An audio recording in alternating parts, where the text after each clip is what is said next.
silent. Some I don't never have. Hey man, y'all, everybody be talking about this COVID shit, which is rightfully so. But that Afghanistan shit wild too, low key. That like is. I don't know if y'all familiar with any of that or. I want people to understand this is that we have this tendency as a society to watch something happen at your house or around your yard and think that shit ain't close to your house. And we also have a tendency to not look at other people as humans. Right. Like it's like everybody is guilty of this. Most Americans are guilty of this. You have an encounter with someone that speaks a different language. Like I've done this. I used to do construction, and I work with a bunch of Mexican guys. And we have this tendency to think because someone doesn't speak our language or they can't communicate the way we communicate, that they're slower than us or they're less than. So it's like you're talking to them and they barely speak English, but what you're not realizing is that you're the idiot because he speaks a whole nother language plus a little bit of yours. Exactly. You don't speak none of his. You feel me? But we have a tendency to look down on people when they can't communicate in the fashion we communicate in. So we look at people in other countries the same way in a sense, as if their lives doesn't have the same value. You feel what I'm saying? So when we see something like that, we'll turn the channel and go watch football and it doesn't bother us. Right. But what you need to understand is that if it's raining up the street, them clouds will soon roll your way. Fact. That's a lot closer than you think. Right. And when things like that are happening in other countries, guess what? It's probably on the way to yours. Yeah. Every country was in a position that we're in before it got the way it was at some point. Right. You don't wake up in slavery. You feel me? It slowly goes into that direction. I tell people all the time, they think I'm crazy. I say, bro, we're slowly headed back to a place to where it's going to be okay to have slaves. And they think I'm crazy. But I'm just like, bro, we have, or at least in some form of fashion. You can't believe that, but but you're okay. Like y'all, we can comply to everything. We cool with whatever because we're too lazy to fight things or put up the effort to keep things the way we make things the way we want. So we just let somebody else to make the decision. Right. I sent you a post the other day. And this was a news clip to where it was talking about breastfeeding and how that offended the transgender community, the lingo. So they wanted to change it. You feel me? Mm-hmm. And they're going to start saying chest feeding. You feel me? And I'm just like, bro, like, what the fuck world do we live in? Yeah. You can't breastfeed with a chest. You can't, how can it be chest feeding? Even if you are a man, like, you can't lactate, bro. You feel me? You can't human feeding.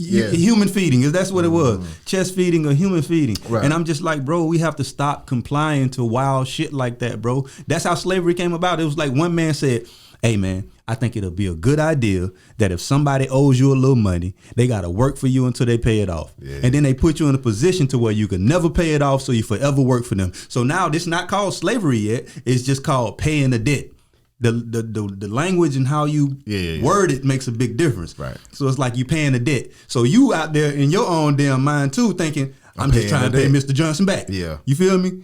Before you know it, like you 10 years in, you ain't paid this man shit. Yeah. And I'm sure that's not how American slavery started, but I get what you're saying. But this is how it happens. It slowly happens like that. And before you know it, it's just like, bro, like, damn, I've been here a long time. And there's 3 more motherfuckers that owe him money here. And before you know it, it's a 500 motherfuckers here that owe him money that can't pay. Yeah.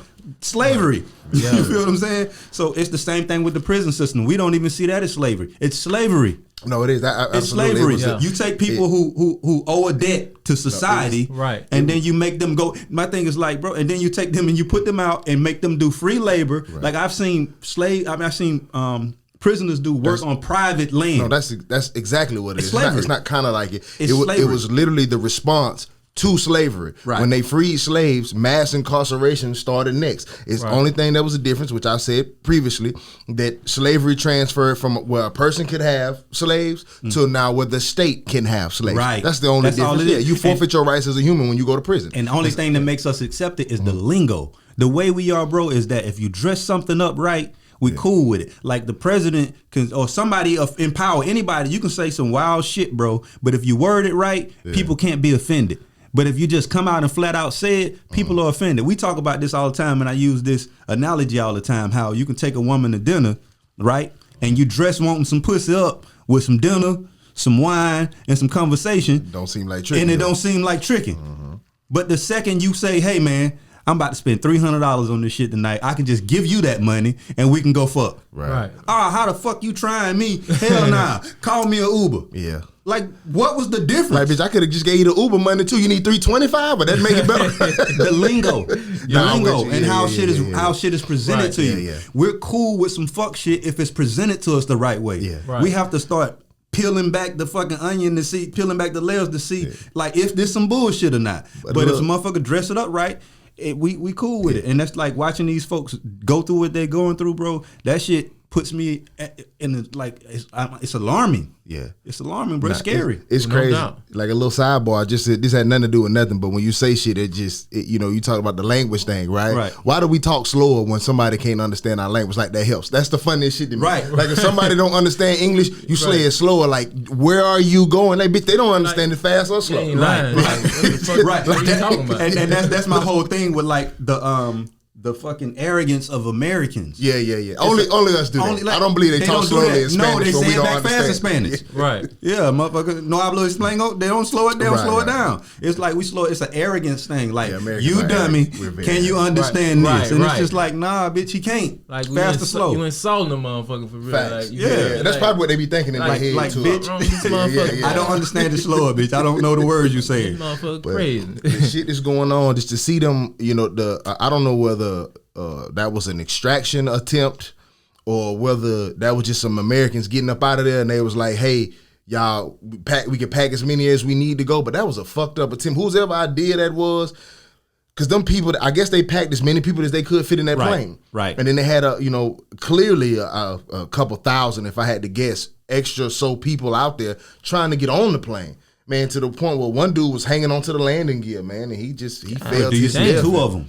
Two fail. Yeah, I mean, Damn, it's like, one bro, of them. like you do you understand the level of desperation you have to be in, bro, to think that you can grab onto the wing of a plane and make it to wherever that plane is going? Man, them people live in some ungodly conditions. That's You what I'm telling basically you. just saying, fuck it, man. You know what I mean? If I die, if I grab it. You got a better chance. Better than what I absolutely. That's and wild. then the way we got up out of it is like, and to anybody who's educated on politics, yeah, true, we might shouldn't have been in Afghanistan in the first place. You know what I mean? Sometimes we poke our nose and stuff for whatever reasons that we do. But man, when we left, bro, we left vehicles, weapons, all kind of shit that the Taliban is now gonna use. Like they gonna use all of that shit that we left to inflict whatever their agenda is on them people who live there. So it's a crazy situation. And then you see little news reports like China and Russia wanna support the Taliban. You feel me? And for the same reason why we won't invade Korea, because if you invade North Korea, it's just like invading China. China supports North Korea, so we ain't gonna fuck with it. It's a borderline Holocaust going on in North Korea if you don't know nothing about that. You feel me? So if they back the Taliban, what's the difference? Like, China got their nose in everything. And what that shit deep in the rap, man. And I think, in my opinion, like you say, like like you said, I try not to speak on things that I'm not educated in, but some of this shit just be common sense.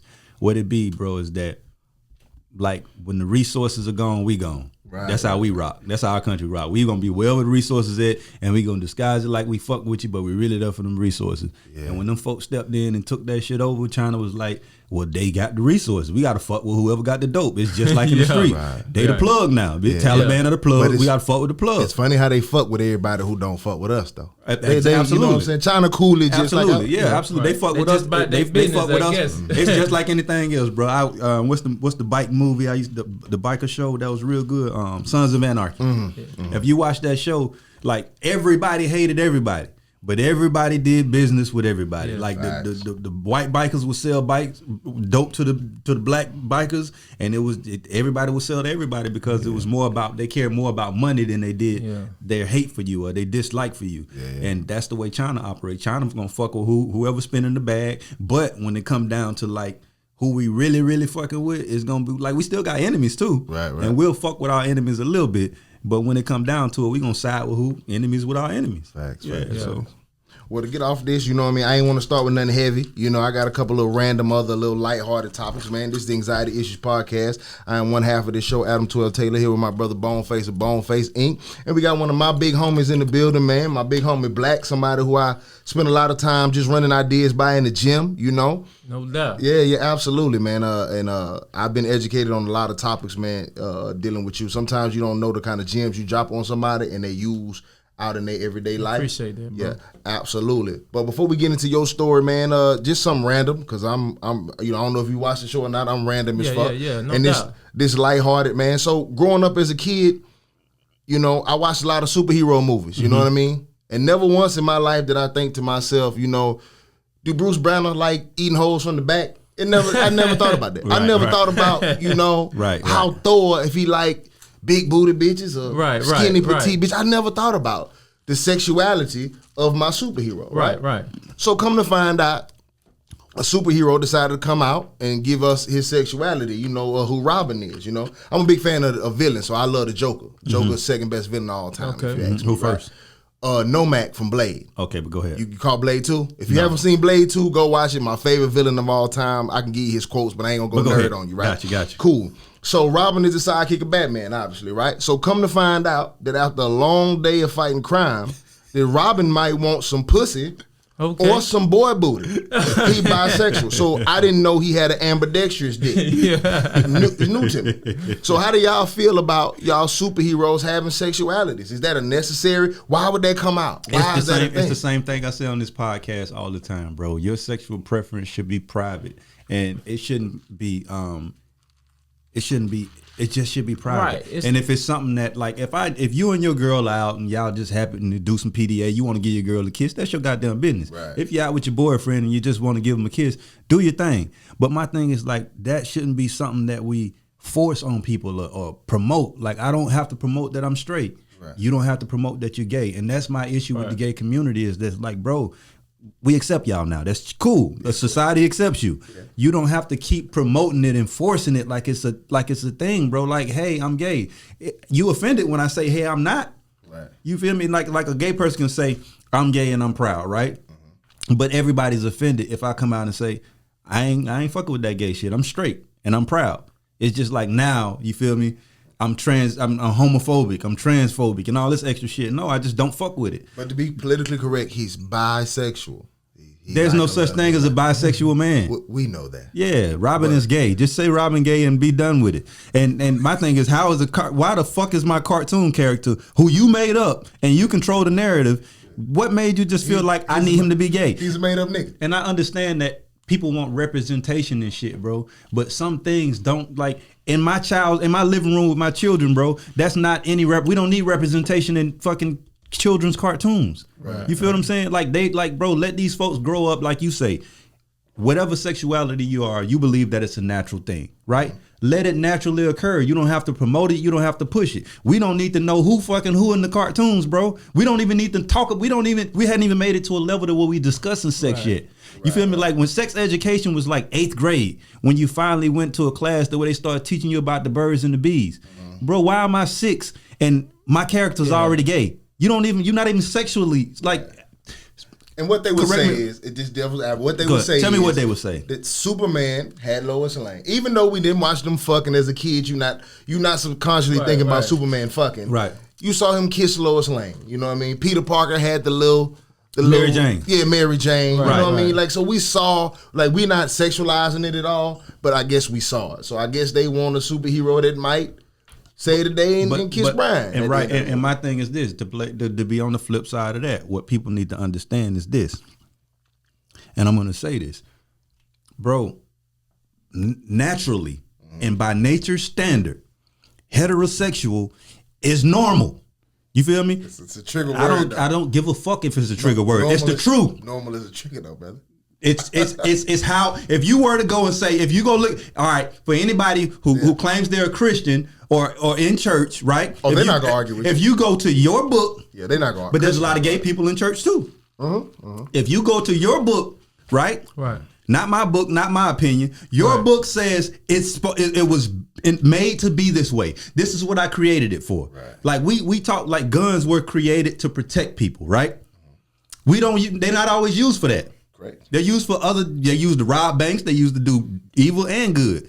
But you don't go into a fucking gun store and buy a gun and tell them, oh, I'm finna go rob a bank. They're not gonna sell you one. Right. You feel me? Because it's not made for that. Right. So my point is, bro, naturally, man and woman are supposed to go together. And the proof in that is that you can make a fucking baby. Right, if two men could get together and make a baby, I'll shut the fuck up. If two women could get together and make a baby, I would shut the fuck up. You have the proper equipment. It's the right plug for the right socket. It fits. Right, bro. I can sit in here all day and I can put a lot of shit in the socket. I could put a knife in there. Yeah. I could put a fork in there. You feel me? Yeah. But plugs go in there. That's what it's made for. Yeah, I just, my opinion, I just feel like, kids should be kids and grown people should be grown people. You know what I mean? Right. And at the end of the day, just allow them to be a kid. You know what I mean? If y'all come across that as they get older, then deal with it like that. Right. And then able to, And at the end of the day, it's not even something to deal with. Right. You feel me? Let people grow how they're going to grow. But my thing is like, bro, like, if like, I'm not going to be selling fucking sex toys and marketing them in the fucking power tool department. They're sex toys. That's what they are. You feel me? So it's just like, bro, if you like, let's put things out how they're naturally meant to be, what they're made for. And if this motherfucker decide to do something else with it, that's fine. And I get some of the points that they make. Like, I think sometimes they go about the wrong way of doing it, but I guess everybody has their opinion. I'm sure there's some white people that say, I get what black people want, but they go the wrong way about doing it. Which I understand gay people want their representation. I personally believe, and I've talked to gay people, I'm going to play a clip for you one of these podcasts too, that you're born gay. I don't believe your sexuality is a choice. I don't remember choosing being straight. I just was born straight. It wasn't an option, So I guess they're saying, growing up, we have all these representations of us. You know what I mean? Right. It's no different than when black people watch all these TV shows and they're like, well, what are TV shows at us? You know what I mean? I want to see family for us. Let me see, you get what I'm saying? So I guess they saying, growing up, they don't have any representation for them. And this is why maybe some people stay in the closet. Or maybe that's why it's not normalized to the world and they have to deal with being on the back burner so much. I feel like, and I mean, I'm not speaking for gay people, but I feel like that would be a take that they would have. Like, we just saying growing up, we want to see, we want to see us too. But you know how I take that though? And that's fine. I agree. I'm fine with that. In the adult world, 1,000%. Like, okay, cool. You want some representation? You want to see? You feel me? Right. But that's like saying, bro, like that's like me putting my son in front of a porn. You feel me? And saying like, let me make sure some representation there. He shouldn't be watching porn in the first fucking place. We shouldn't even be discussing sex at this age. My son's 6, so my thing is like, bro, that's something that shouldn't be exposed to kids at all, gay or straight. I shouldn't be talking about sex with a 6-year-old. Right. You feel me? And if I talk to a 6-year-old that's not my 6-year-old about sex, that's pedophilia. Right. You feel what I'm saying? So my thing is like, that's something that shouldn't be fucking discussed with children of that age at all right then and there, bro. Like he said it best, bro. Right, let kids be fucking kids. Yeah, like why are we giving cartoon characters sexuality? I understand that wholeheartedly in a rated R movie or a 17 like movie like to where people are of age to know what the fuck they want. Correct. But my issue is that whether you're born gay or not, I'm not one to say that. But what I will say though is that the agenda to push it is heavy as fuck. You feel me? Right. It's heavy as fuck, bro, and it's almost to a point to where it's almost offensive to be straight. You feel me? It's almost as offensive to say you're straight as it used to be for somebody to say they're gay. Right. It's flipped. You feel me? And it's like you can't even have an opinion on them. And my thing is, gay people are the most opinionated people in the fucking world, bro. I got some gay homies, some gay cousins or whatever. Bro, it's just like these are the most opinionated people in the world. They got something to say about everything. Who are the most gossiping motherfuckers on the planet? Women and gays. My point. Right. But it's just like, and you've seen it to where a gay dude can gossip, spread lies and rumors, but the second somebody say something to him, he all over the place. A gay dude spread a rumor that I was gay one time. That shit bothered me so much, brother. I wanted to beat that man. Man, listen, what you gonna do though? He told some girls, he said, nah, I know he gay. And like the girls like, how you know he gay? You're like, I can listen, bro. He said I could tell by how he walk. Man, listen, bro. That nigga had me. I was so tight about that shit, brother. Man, listen. I had the same. I heard the same shit, and I'm just like, bro. Nigga, I'm probably the most least gay nigga on the planet. You feel what I'm saying? Yeah. But it's like, bro, I can't let it get under my skin because I know how they built, bro.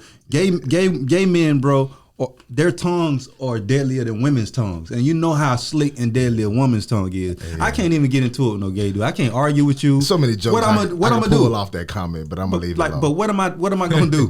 What am I gonna do to you, bro? Nigga said a gay dude tongue more lethal than hey, but now I feel you wholeheartedly though. But because I don't want to spend our whole. I just want to bring that up to see how y'all felt about it, because we definitely gonna do. I would love for homosexual guest or guest. Male or female to come on the show. So if y'all interested, please DM us at Anxiety Issues Podcast on Instagram, and or individually, either one of us, and let us know. We'd love to have y'all on here. Maybe y'all could just educate us if we're talking ignorantly about something we don't understand. People are scared to come on this show, bro. I asked one of my partners earlier. I was like, bro, you got to come on the show one day. He's like, I ain't ready. I'm like, you ain't ready. I'm like, bro, we just having the same conversations you and I have all the time. Right. And he's slick. He'll get on here. He damn near could be a third member. He that good. Right.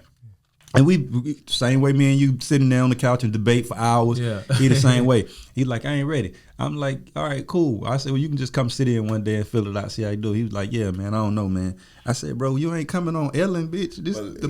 But it's easy for you to think that now. Pensacola small. Right. Now your environment, you a master at controlling your environment. You know what I mean? First of all, you're an entrepreneur. You got your situation ran well with whoever you see in your social life. You got your environment kind of mapped out. You feel me? So you might not feel this as much as I do, but I go to a 9-to-5 job. You feel me? I go to a gym where I'm in the public all the time. You feel me? And I felt judgment, man. There's people who speak to me, they don't speak to me now. Like women who used to always flirt and whatever, now they don't flirt, maybe because of my opinions on women or how I feel. So it's depending on your environment. But we also do this though. Just like before the cameras come on, we always ask our guests like, bro, what's off limit, what's safe? You feel me? We can flip the conversation to make it comfortable for everybody. So that's really not a concern with most of our guests, because even if we brought a pastor on and we just like, bro, what's out of bounds? Right. He said, let the ball roll. We always ask everybody that. I wonder when he said that if we could go back and return. I think he would. He probably would. He handled that shit good, bro. He tough, man. That's one person, bro, I can't say. I want him to talk at my funeral. He gonna handle shit. Shout out to Pastor Watson. Yeah, Pastor Watson, tough, man. So check this out, man. I look at you as a real good judge on what's real and what's not. No doubt. That's what I do. So I want you to tell me who right or who wrong in this situation I'm about to tell you. Am I right or is he right? So I'm all about being the same everywhere you go. You know what I mean? I'm the same way in the gym as I am here with my family. And even on my job, I'm real similar. But there's times where you got to be a little bit more professional. Even when I come on the podcast, my lingo is a little bit more clear in the way I try to explain things, you know what I mean? But I'm still myself to a certain degree, right? Right. So obviously, when you got a job, especially if you live in a city like this, you're going to be around a lot of white people. Y'all know about the work voice black people use. Right. Let's just keep it a buck. Right. You feel me?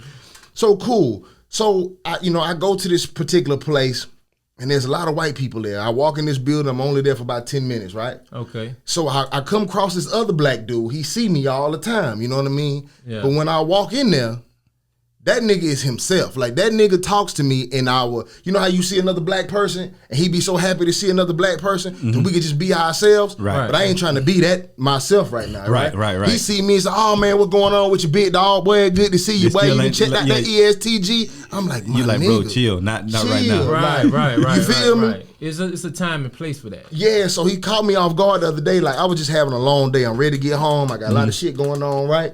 So I'm just gather my shit so I can get up out this building. He come, hey, big dog. I hear him down the hallway. God damn. I'm like, not the fucking day. I'm hot today. Like, bro, go ahead with that shit, though. But then I thought to myself for a second, is he wrong or am I wrong? You wrong. I'm hopping bobbing for these white folks. I think you wrong. Like, he talked, because let me tell you because I talked in my head how I talk. Right. When he said that, I was like, man, go ahead with that fuck shit in my head. Right. And we sounded just alike. Right.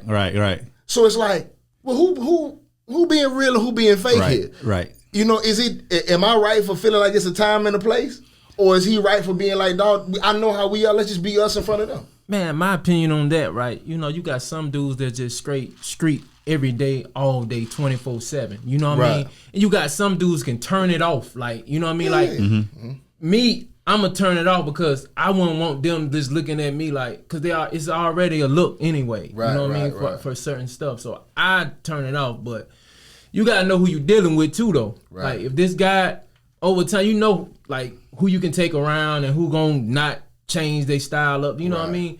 Because like I said, I changed my style up a lot. But you know should we have to change for them? And because I kind of felt like, why can't I talk like this? This is how I talk. I mean, like he wasn't cursing. He wasn't saying like vulgar language or nothing like that. He was just talking how we talk, like me and you shooting shit right now. I feel you, but I feel like even that, man, we weren't really meant to talk like that.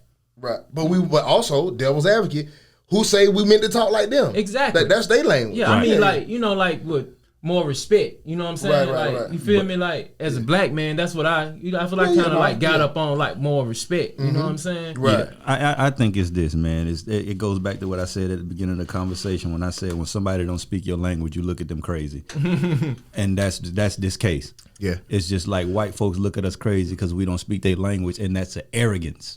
That's an arrogance because you talk like that, because you move like that. You're not smart. You're not intelligent. Correct. No, you just branded with the way you talk and the way you move intelligent. Right. That doesn't mean you're intelligent. Right. There's some motherfuckers that talk proper as fuck that are dumb as fuck. You feel me? Facts, so that ain't the move. And I think that's what I always talk about, like how compliance and conforming. So it's just like when you submit to that and you move over into their realm, you justify the way they feel. When you start moving like they move, it makes them feel like they're doing it the right way. But what's funny though is you put one of them in our environment and they sit around us, guess what they do? So it's talking like us. You feel what I'm saying? Right. You feel and what I'm saying? we look at them wild as fuck though. Right. So I wonder if they look at us like that. I never thought about that. Yeah, either. because they know you be like, nigga, they know you putting on. They know you putting on. They just solved my question. They know you putting on. They know you putting on. Just like they know they putting on. Yeah, this shit therapy to me. Right. You're probably exactly right. And who in the fuck says that there's no right or wrong in this world, bro? It's your way, and how if you can convince the masses that your way is the right way, then your way becomes the way to do things. You feel me? Like there's something shit you can't turn off. Like people from New Orleans can't turn their accent off. Nah, that shit sounds geeky as fuck. So does that make them unintelligent because they speak their way? Right. Some of them should. Though. Yeah, that's aggressive. I love it. It is aggressive. I love it when they women do it. Though. Yeah, I know women are motherfuckers. Man, them the most dangerous women on the planet.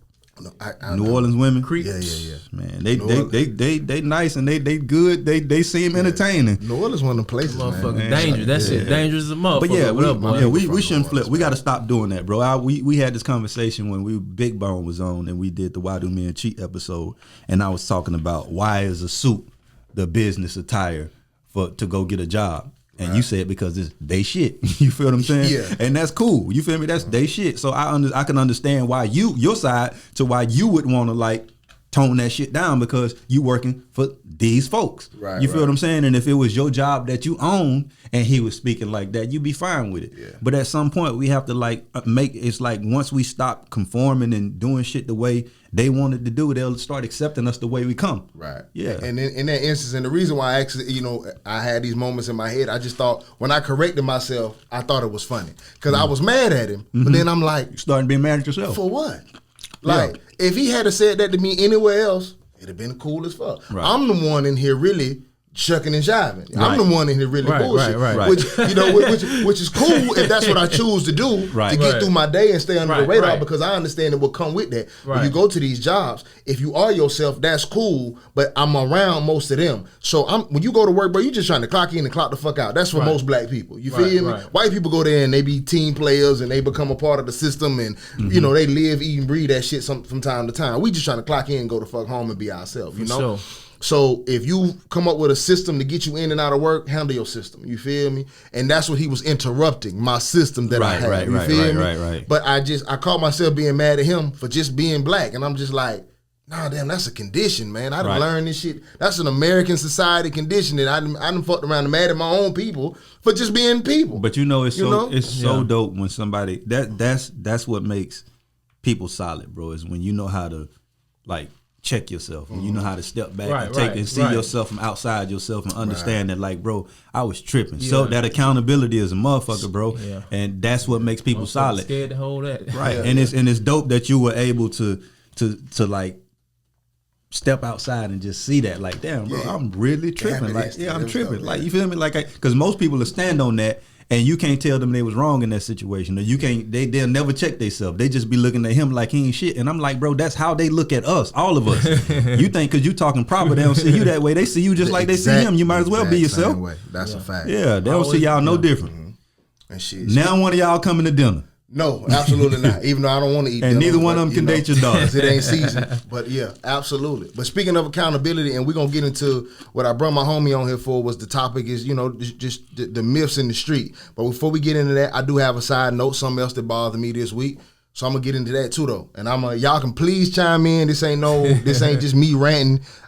Please interrupt me whenever, right? Mm-hmm. So I have this thing, I guess because I'm raising a little girl right now, sometimes the way women think, it bothers me a little bit more than it should. I used to be able to turn a blind eye to it, right? Mm-hmm. So I'm going to show y'all this picture from this meme. And memes get on my life advice memes, get on my nerves. Memes should be funny. Mm-hmm. But women are taking life advice from these memes, right? Yeah. I want you to see this little outfit homegirl got on, right? You see the little outfit she wearing? Yeah, I see it. All right, you see the little outfit she got on? Mm-hmm. Okay, cool, right? So the meme is, and we'll post this, we'll send this to your boy and let him post it so the viewers can see it. It says, y'all letting y'all girl wear this out with a question mark, right? Mm-hmm. Then some dude on the bottom says, honestly tired of seeing this question. If you're too insecure to let a girl be a bad bitch, then you don't need to be dating a bad bitch. And then I saw women reposting this, brother. And this is what makes me mad, bro. I can close my phone now. I could do this shit on autopilot. Mm-hmm. Listen to me. If you wonder why you bitches can't find nobody and why y'all can't find no good man and why y'all got all these motherfucking problems and complaining about value, it's because y'all keep listening to fuck niggas like this. You understand? It's fuck niggas like this that fuck y'all head up so bad because all it is confirmation bias. Y'all don't want to find no motherfucking good man. Y'all don't want to be happy. You want to do what you want to do. And I would just rather y'all bitches start saying, hey, I just want to do what the fuck I want to do. Because here's the truth about it. Yes, ma'am. Right. Yes, lady. You can wear whatever the fuck you want to wear. Facts. But you can wear that shit by yourself, bitch. I'm sick of people acting like you want a man to come into your life and accept all that bullshit. Right. I know a girl on my social media right now, nice looking girl. Every day of the week, she posting that she out somewhere, she partying, she clubbing, she doing whatever. And that's fine. I know her a little bit personally, so I know she a hardworking girl. You have the freedom to go do whatever the fuck you want to do. But then also you post all through the week about why these type of men approaching me. Why they bitch? Because you always in the club. A good man is looking for somebody to add value to this life. So he gonna see you and skip clean the fuck over you. Mm-hmm. How am I supposed to date you seeing you like this and think you gonna change because of me? No, bitch, you gonna be this person for all I know, right? So a good man don't want nothing to do with you. Right. And we do this shit in every other aspect of our lives, if you think I'm lying. Bitch, when you go apply for that job interview, do you dress how you want to dress to go to that job interview? No. You dress how you think they want you to dress to come to that job interview. You understand? Because you're trying to get hired by their company. And most of us are working for a company that don't pay us that's nearly what we worth. But you conform for them. But even for your own happiness, you won't conform. So your own happiness is your job, right? You want a certain type of man in your life. So if you have these certain items on and you look in a certain kind of way, understand if I love you and you my woman, you don't even got to be a fucking person. Men might love cars, or you might got these little corny dudes who love their PlayStation or they Pokemon cards. They don't want nobody just in there touching and fucking with their Pokemon cards. They'll freak the fuck out if I come in there and rough them bitches up. Right. You feel me? Why would I want somebody eyeing my lady, touching my lady, looking at her in that form and fashion when I know I view you in a certain type of way? Right. So if you want to wear those type of things, feel free. Nobody telling you what to wear, but stop expecting people to come into your fucking life and accept those things because you don't accept those things either. Right. I've yet to meet a woman that says, hey, just come into my life and I'll accept you how you are. Right. Just come on. Every woman I've met has always had a list of standards, and she don't follow none of them bitches herself. Mm-hmm. I've met very few women who have the equal list in return for themselves, but every woman that I've met has had a list of standards that they wanted in a good man. It's dumb shit like height and all kind of fuck shit. You feel me? Right. I just want you to cover your titties up a little bit, bitch. I gotta be 6'5". Right. It's right. I gotta fix some shit that I can't fix. I gotta go get doctor shows and everything to be a part of your life. But all I need to do is put on a different shirt, and you can't do that for me. And you gotta grow a beard. Yeah, I gotta grow a whole beard. When you see him again. Come on, man. Damn, dog. For real. God took my hair. Bitch, you think I chose this dude? You think this the cut I went for? You think I went to the barber and said, give me the George Jefferson? No. So I know you want a nigga with the Odell, and if I could give it to you, I would, but I can't. All I need you to do is put a shirt on, please. Man, you know that's all I'm asking. You know what Don't I say? club every night of the fucking week, please. You know what I say, man? It's like playing checkers, and I'm the only one who can back jump. You can't back jump or nothing. You gotta play straight. Right. How you gonna ever win? You ain't gonna win. Right. You ain't gonna lose every time. Like, come on, man. Like, it's rules and regulations to everything. And it just trips me out, bro. It's like, okay, cool. You can do whatever you want to by yourself, but you have to start dressing for the job that you want. If you want to be somebody's wife, you have to start acting like a wife 24/7. Nobody can expect you to do something, oh, I'm gonna meet her and turn her into a wife. Man, you can't expect nobody to be nothing. If your dude cheating and before y'all get married, 9 times out of 10 when he put a ring on, he's still cheating. It's just people gonna be who the fuck they are. Right. You know what I'm saying? Right. So that's just one of my things that got on my nerves that I just had to. Yeah, and it just in the world is just moving more and more to comfort them than it is us. 20 years from now, like a man is going to have no place in this world. It is not at least a heterosexual man. Yeah, a heterosexual straight man, masculine man will have no place in this world. I feel like a dinosaur sometimes, bro, just because of my morals and my standards and the way I move and think. Right. I feel like I'm going extinct. I don't meet men like me, and when I do, I try to keep them close. And goddamn, we have to bond for life because it ain't that many of us out here, bro. It's a whole lot of bitch ass niggas out here. You feel me? Facts. And it ain't that many solid dudes out here, bro. No doubt. Yeah, and it's like the solid dudes some of the solid dudes that are solid are afraid to be solid out loud. Yeah, right. Because of the backlash. Because of the backlash from being solid. You feel me? So it's wild, bro. That shit got me sweating. Now I done broke in. This my normal podcast sweat. Now you know that shit bothers me. How long you did, bro? I did 10. And you know what's funny? How old were you when you went in? Like 26, something like that. Yeah. But you know, me and bro like sandbox. Yeah, like, he told me. We from the same hood, bro. That, this been my. We wasn't just like sandbox and passing. We was like sandbox together every day. Hell yeah. What's your cousin's name? Demars went to prison early. Demars went to prison while we was living in Scammy, didn't it? He went to a juvenile prison. Then he ended up going to prison. That boy was a nightmare, boy. Then he played. Big old gangster. That's the first gangster I ever met. Yeah. And he was a kid. He was just one of them kids that'll do anything, bro. Like if I can imagine, it remind me of the movie, one of them movies like Shouters, to where Big Homie got this little motherfucker about 7 that'll kill anything, and he just born bred to do this shit. He give a little boy a gun, and the little boy go shoot the other kingpin in the chest. It's in some people, dog. That was him, bro. It was in it. This motherfucker could throw a piece of glass across the park and cut your whole motherfucking face off. Yeah. He was that raw, but he was bad, man. He had this thing, bro. You could just, if he fuck with you, cool. Like that was my fam. Yeah, he gonna ride with you. But boy, that was a dangerous young dude. What he at now? He in prison. You feel what I'm saying? You know what I'm saying? Like, bruh, I would have never thought Black would have ended up in prison.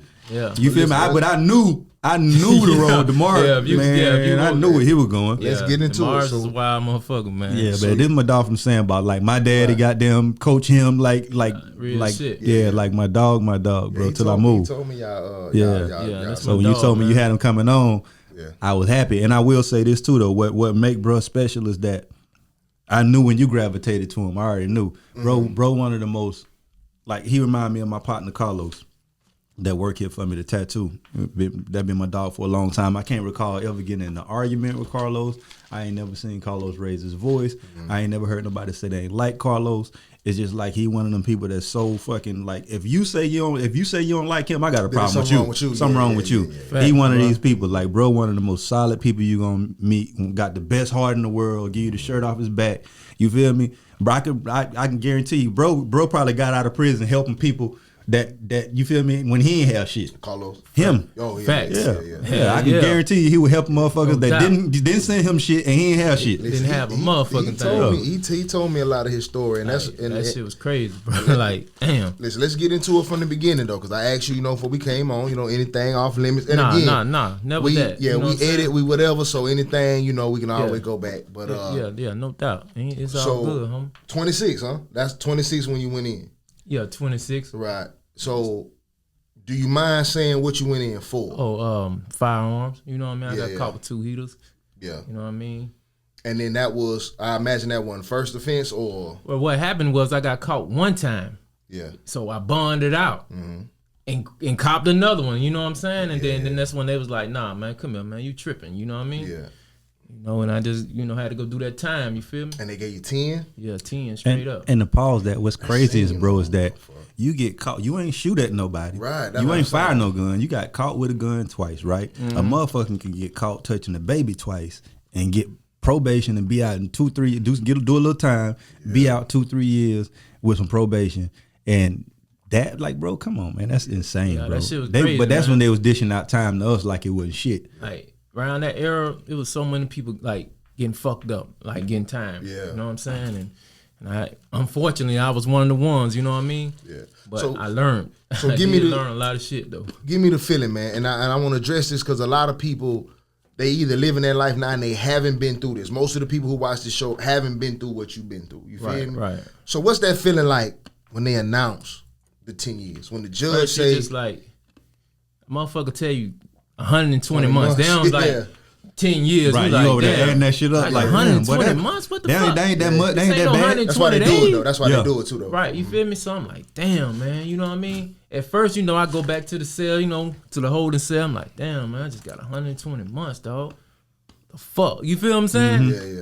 Yeah. So I just, man, I gotta do it. Fuck it. You know what I'm saying? But as time went on, you start like, damn, like this year gone, the next year gone. You know what I mean? This Christmas came, your birthday came. You getting older and older in this motherfucker. You know what I'm saying? Yeah. But the thing that made me be strong while I was in there, I had a cellie. He had a life sentence. So, matter of fact, he's from Pensacola. He ended up dying though. You know what I'm saying? After I had went to somewhere else, because he was so old, he stayed in. He had a life sentence. You know what I mean? And he was like, man, what's up, Jit? What's up, man? What you got your head down for? I said, man, the motherfucker gave me 10 years. He said, man, 10 years, that's all they gave you? I'm like, man, the fuck you mean that's all they gave me? I guess to him, it's that's like, bro, you got another shot to be out there. You know what I mean? You just got to do the right thing when you get out there this time. I was like, that shit stuck to me like glue. You know what I'm saying? So I was able to do it more. Like, I think that just was God talking to me like, bro, just chill. Like, you know what I'm saying? Yeah. And I got better and better. I started thinking better, started reading more books and shit, you know what I mean? Started educating myself, you know what I mean? And then I got out and I was a new me, you know what I'm saying? Like, yeah, I'm still a street dude, but I was a new dude. Like, I felt like I was reborn, you know what I'm saying? Is it ever a point in time where you stop counting? Like, I think about all the times that, like, we did shit that could have led to prison. And I know prison ain't for me. I don't like being boxed in nowhere. You feel me? Right. But you still did shit that put you in risk to be in there. You know what I mean? And I always think about just the mental aspect because I know I'm a head case in general. Is there a point where you just stop counting? Like, do you stop counting the days? Do you count the months? You kind of just do it by the years. Like, okay, it's Christmas again. Okay, that's 1 year gone. You know what I mean? You find stuff to occupy your mind. You know what I mean? Because you already know when you call home, a motherfucker lying to you. Like, real talk. Like, so that's when I started. It's like, everybody, you got to show me. You can't just tell me some shit. Like what you mean? Elaborate on that. When you call home, you know they lying to you. A dude might say, call, hey, what's up? What y'all got going on? We just chilling. Maybe we gonna see some pictures.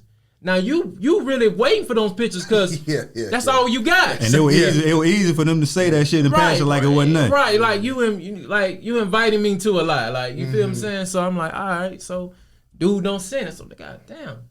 You call home, like call a chick. Hey, what's up, man? Just send me some pictures. Yeah. Oh, I got you. Still don't send them. Or you just like little shit. You know what I'm saying? And it's so fucking easy to do that. I regret having partners in prisons. My partner Elwood did 10 years too. And nigga would send money all the time. Like I seen some money, bro. That shit don't like money is cool, bro. But people want to feel connected to the outside. You don't hate They want them letters. They want them pictures. That's what means something to them because they know it took time for you to sit down and do that. It's easy for you to dish some cash on the nigga when you got some money. Yeah. You feel what I'm saying? So I get that. I get that. And a lot of guys say that, bro. Like just you ain't gotta send me shit financially, bro. Just keep me connected to the world. That boy Luke Kane called me all the time. Shout out to my boy Luke Kane. They gave him 30. Man, right. Stand up dude, man. I forgot that name. Man, Luke, stand up dude. Yeah, Luke. Man. They gave my dog 30 for a home invasion that they couldn't even prove, had no witnesses, no nothing. Yeah. But they had see. Sometimes they want to box you up from some shit that they couldn't catch you on before. Right. Same way they did OJ. Like we ain't catch you for Nicole, but bitch, we gonna give you 1,000 years for this other shit that probably was worth number 3-4 years. Right, because your name be ringing on other shit, and they might can't get you on that, but you know what I'm trap saying. You. So as soon as we get a chance to put you in a situation, we got it. You know what I mean? That's how I go. Yeah, but bro called me all the time. Like, bro, he want to know what's going on. I got to paint him a picture, you feel me, and all that. Right. And it's just like, that's my dog for life. And I just be like, bro, I felt bad because my other partner did them 10, bro. I ain't never write my dog. I ain't never sent him no pictures. But it's just like you say, everybody got their own world going on. Right, stuff going on. And I also want cats that go to prison to understand this because this is what people don't always say.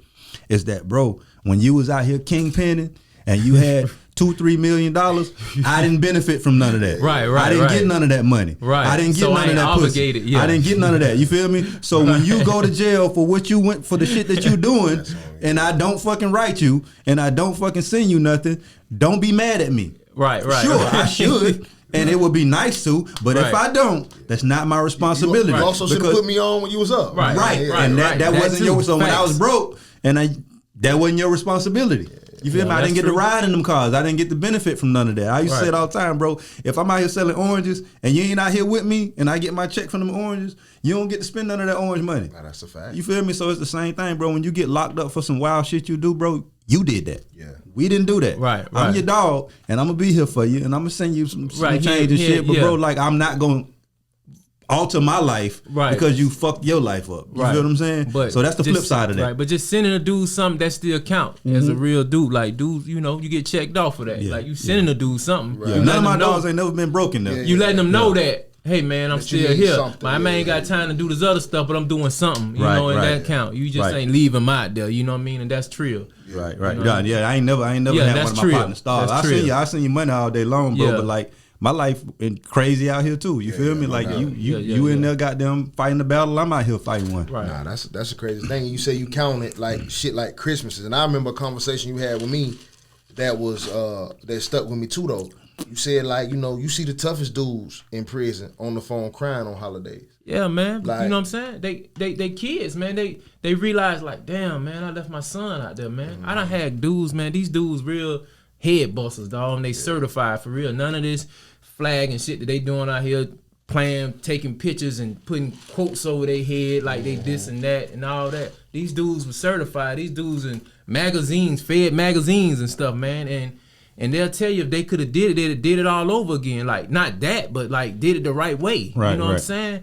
And a lot of cats don't be understanding that shit. Like, they think it's like, this ain't a movie, dog, because you know what I mean? Yeah. This ain't a motherfucking movie, and most of the people who you trying to impress, maybe your homeboy or them girls or whatever, ain't nobody gonna be there, either your mama or your father, whoever, like, there for you. You know what I'm saying? Yeah. So, you know, You know, it's a blessing for a lot of these young boys too, man. Is that, and it was a blessing for me too. What sucks about your situation is that you got whammed with 10 off the rip. Off the rip. Me, that's crazy. I got in a situation to where I got a small amount of time, but that small amount of time made me realize I never wanted to go back in that bitch again. Right. You feel what I'm saying? So that's the difference in like, but the thing about our young black boys is they getting whammed with 10, 5, like off rip. You ain't even getting the chance to like fucking like learn your lesson. There's no slap on the wrist. You feel me? So that's why I say a lot of the times we don't get to survive our mistakes. And a lot of other cultures, they get a chance. They can fucking kill somebody in a car accident and get another shot. Might do a little bit of time and you get back out on the street and now you flying straight. Like he say, like sometimes you go in that shit and you'll learn real quick. Within your first couple years, you probably realize I should have did this shit different. Right. Like, but like you got 8 more to go. Right. That shit wasn't really, you feel me? I done met dudes down that bitch for like 70 years and shit. These dudes like 19 and shit. Yeah, and that's insane. You know what I'm saying? How the fuck you gonna do 70 years? You know what I'm saying? I got a part of my life at 20. Right. So dudes gotta understand that shit. Like, bro, like you out here gambling with your life. For what? You know what I'm saying? Folks slam that gavel, boy, and go to lunch on your ass. Like, I can't even fathom 70 years. I couldn't fathom 70. Well, if I get it now, I'm dead. Yeah, you just got hit your ass. Adam Taylor, 70 years. Bob, what you want to do for lunch? Right. Like they do that shit and it's done. Yeah. They forgot all about it. Like, you know what I'm saying? Like you down this motherfucker fighting for your life. So I tell dudes all the time, listen, I ain't trying to be your daddy or none of that, but I'm just gonna tell you what's real, cause I'm a real dude. You know what I'm saying? I ain't gonna lace you up with no fuck shit. Oh, go do this, or damn dog, that's gangster. Nah, dog, that's stupid. You know what I'm saying? Yeah. Like real shit. That shit's stupid. You it's know the reality of it. Like, man, I know people know that prison is an option.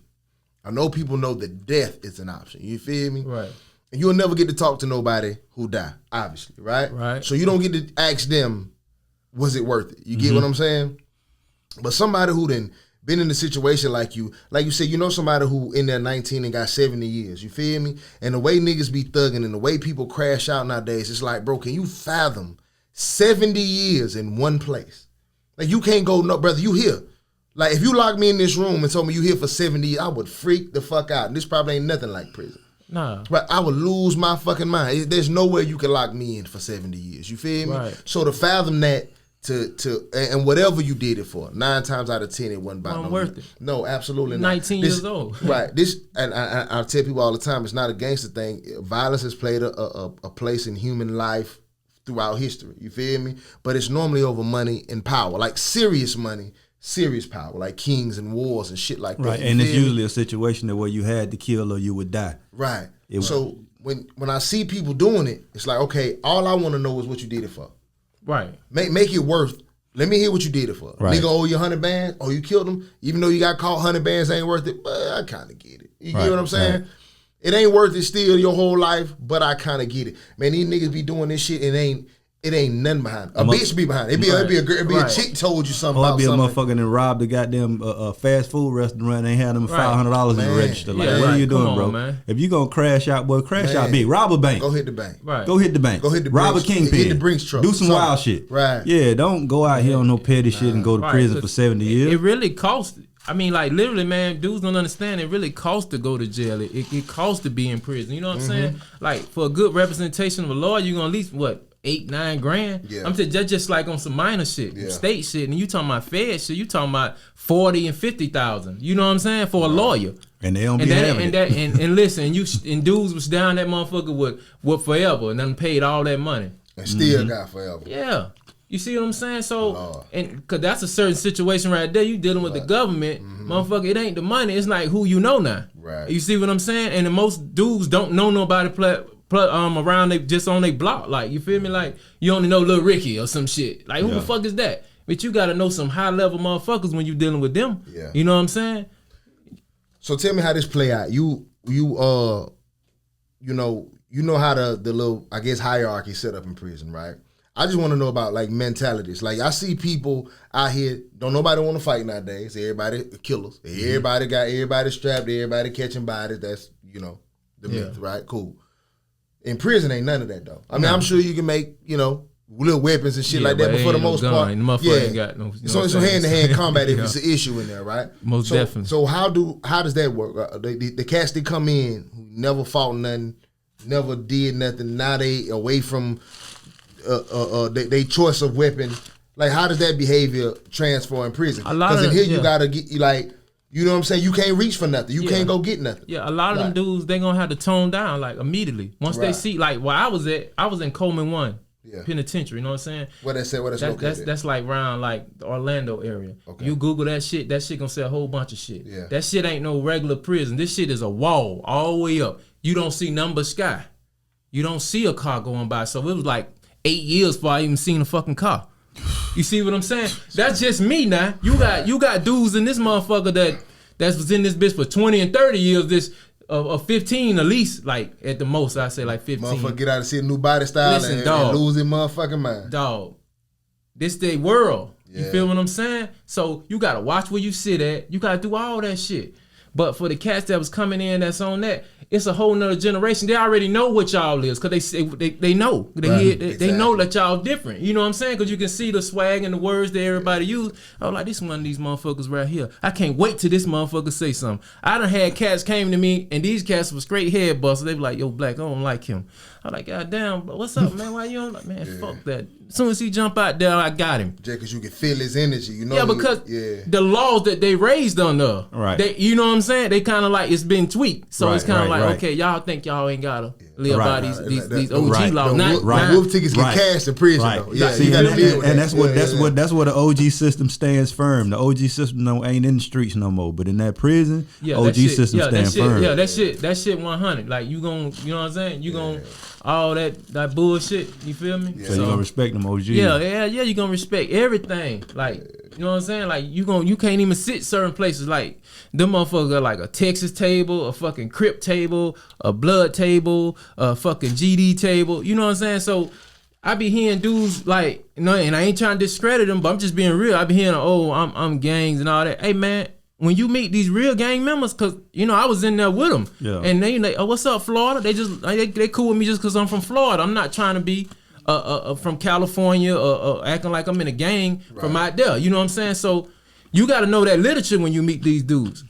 You know what I'm saying? You can't with the real ones. Right. Like you ain't gonna just say not just like a motherfucker from Chicago somewhere. Handshake don't work.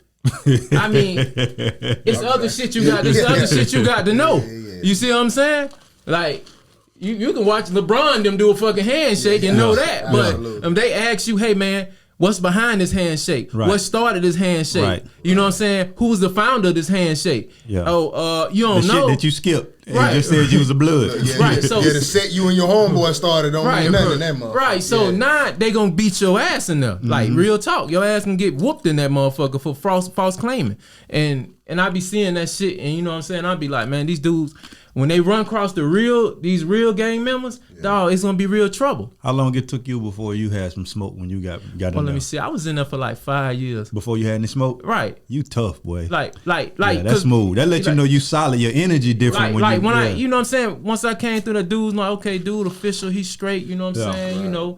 You know, I'm just standing out the way. You know what I mean? Because I always had respect, though. You know what I'm saying? Absolutely. So if you one of these cats that think you just supposed to disrespect, so you gonna get in shit immediately as soon as you get there. I seen a lot of cats just get in this shit just because they ain't living on respect. You got dudes got life sentences in this bitch. They don't got no respect. Right. Don't give a fuck about no 10 years of what you got. You know what I'm saying?